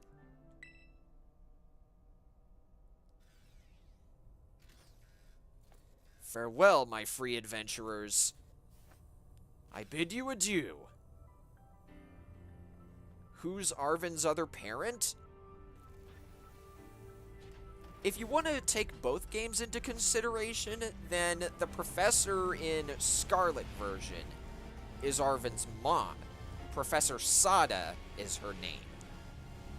If you play through Scarlet version, it's a similar story, except involving the past.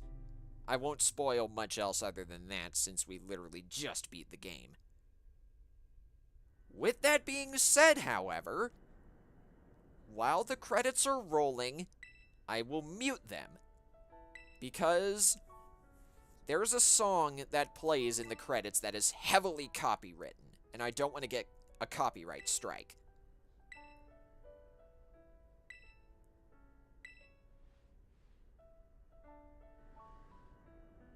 But yeah, Arven really thought AI Turo was his real dad. It is kind of sad.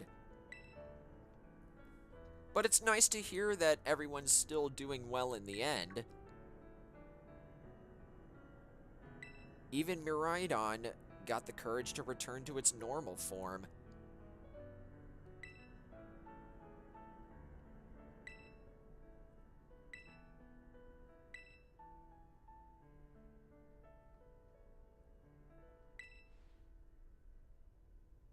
Yeah, Penny's right. Even though AI Turo is gone, he's finally having a real fun adventure of his own in the future. Yeah, thanks, Penny. Yeah, sorry. Yeah, let's get out of here.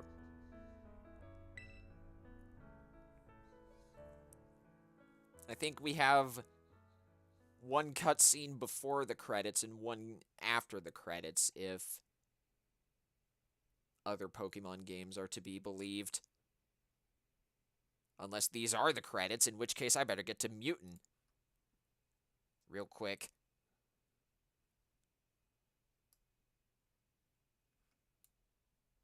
And don't worry, by the way, I'll be able to not hear the credits music either when I mute this.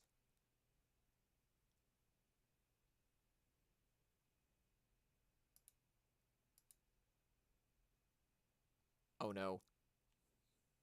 Oh no, did my game just crash?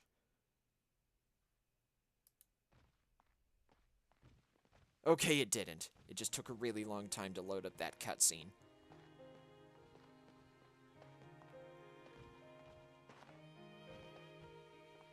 Now, what are we gonna be doing?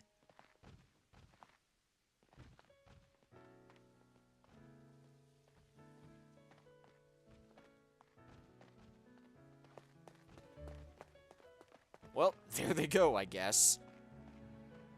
Hey, Cole, not you too!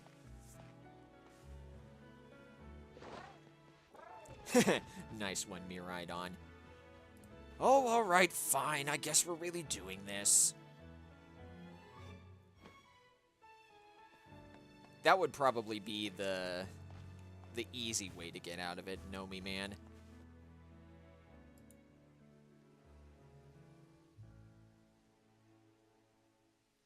I'm ready, credits. Alright, that's enough. Audio jungle, everybody. You don't even get a full second. Now then, I will be right back. So you know what? To be extra careful, I'll put up my BRB screen as well. I'll be back within a couple of minutes.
Okay, we're back. And don't worry, guys, I still have the game muted.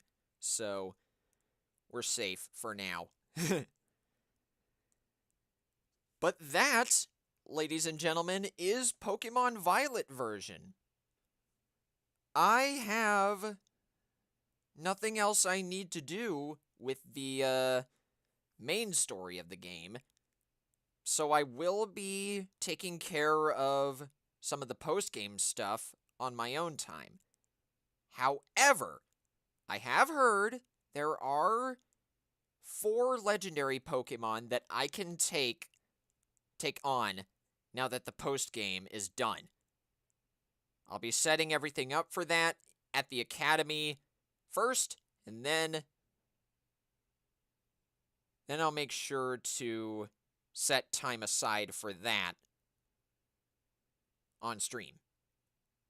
Yeah, apparently their official name is the Ruinous Quartet.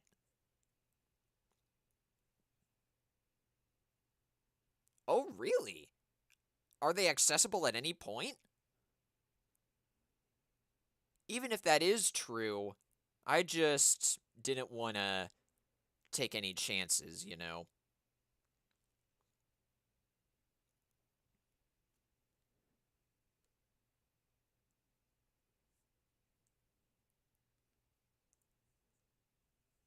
Yeah, there are several swords in the ground, which the game calls stakes, that you can pull out of the ground without really doing anything at the Academy.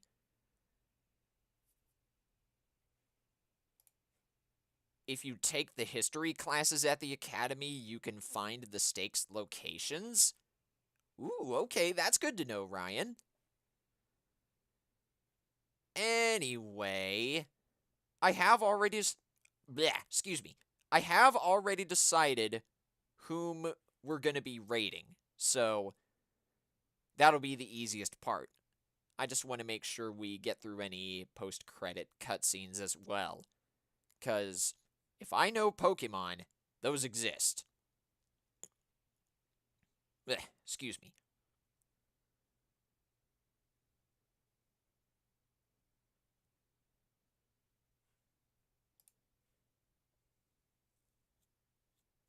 Oh, the locations where the Ruinous Quartet are? Okay, that makes more sense. And aw, that's a really cute photo. I like that. I won't unmute the game until after I actually get back into the game, you know? Which is right now.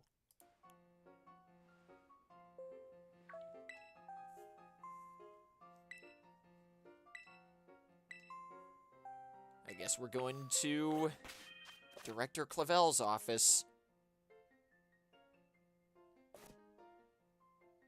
And cool. We can now change between Miraidon's rideable form and battle form. So yeah. We'll end this cutscene with Director Clavel, and then I'll end the stream. So, you wanted to see me, Director Clavel? I almost called him Master Clavel. I merely called you all here to discuss your fine achievements in this year's treasure hunt. You shut down the professor's time machine and thus prevented the Pokemon from the future from running rampant across Paldea. Your actions were truly outstanding in every regard, and I couldn't be prouder of you all. Though your decision to enter a strictly off-limits area was admittedly regrettable. However, since this was necessary to protect Paldea and its precious ecosystems, I am willing to overlook that particular point. Good. Oh boy. Nice! We got the Master Ball! You know, it's funny. I don't want to catch the Ruinous Quartet legendary Pokemon in the Master Ball. I want to see if I can get a shiny Iron Valiant and catch it in a Master Ball. You heard me right. Shiny Iron Valiant will be my first target when I get the Shiny Charm.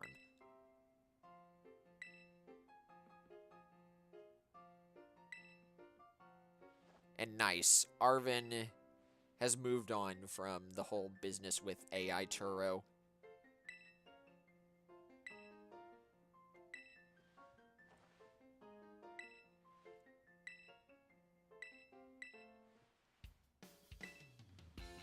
Enough with your battles, Nemona, please. Oh, wait. Director Clavel likes it?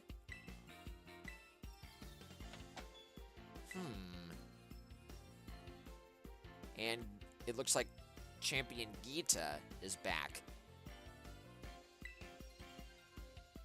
So is this gonna be some kind of tournament? I'm down for a tournament if that's what it is. Oh, yeah, it is a tournament.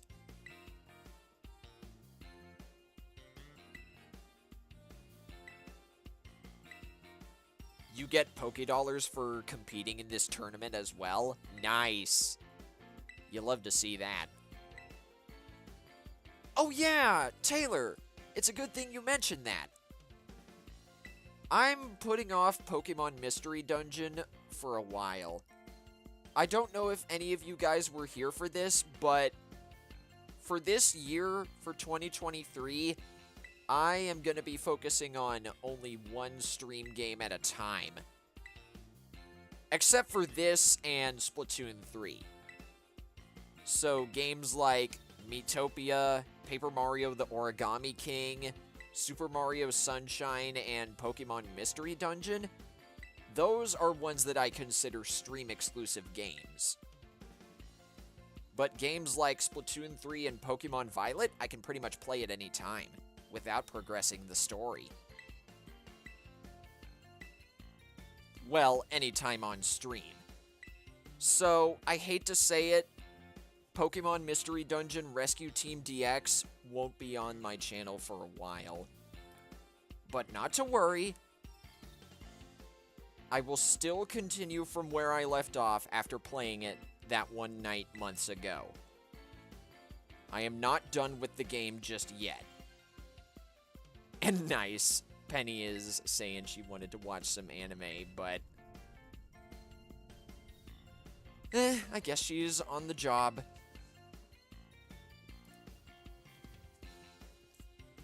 I still have to figure out an order of which I want to tackle my stream-exclusive games first, but I do know Super Mario Sunshine is gonna be next after Miitopia. The only reason why I said I wanted to do one stream-exclusive game at a time is so I could focus on my goals more effectively. I get so distracted by having so many different stream-exclusive games. It just makes my content a mess. But with that, everyone, that's going to be the end of the stream. So, whoops, that ain't right. Don't go anywhere. It's raid time. And I know exactly whom we're going to be raiding. But first, I want to go back to Area 0. And thanks, Taylor. Now then.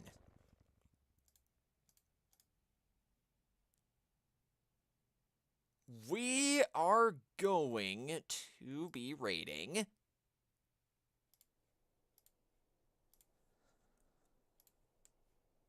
oh, good call. She just went live. Right. We are going to be raiding a very familiar person, VicVion. She's playing Splatoon 3 Salmon Run with viewers. Anyway, here's the link to Vic's stream. And when you get there, type hashtag tentacleraid in the chat. But don't spam it.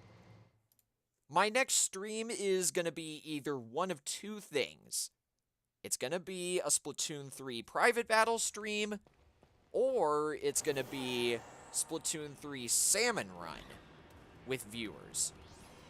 Because I have heard Saturday will have an all-random weapon rotation in Salmon Run, featuring the Grizzco Charger for the first time. So if that's true, I want to play in said rotation. That being said, thanks so much for watching, everybody, and for attending all of these streams whenever you guys could. It means a lot. And until next time, this is Tentacle signing out. Take care, everybody.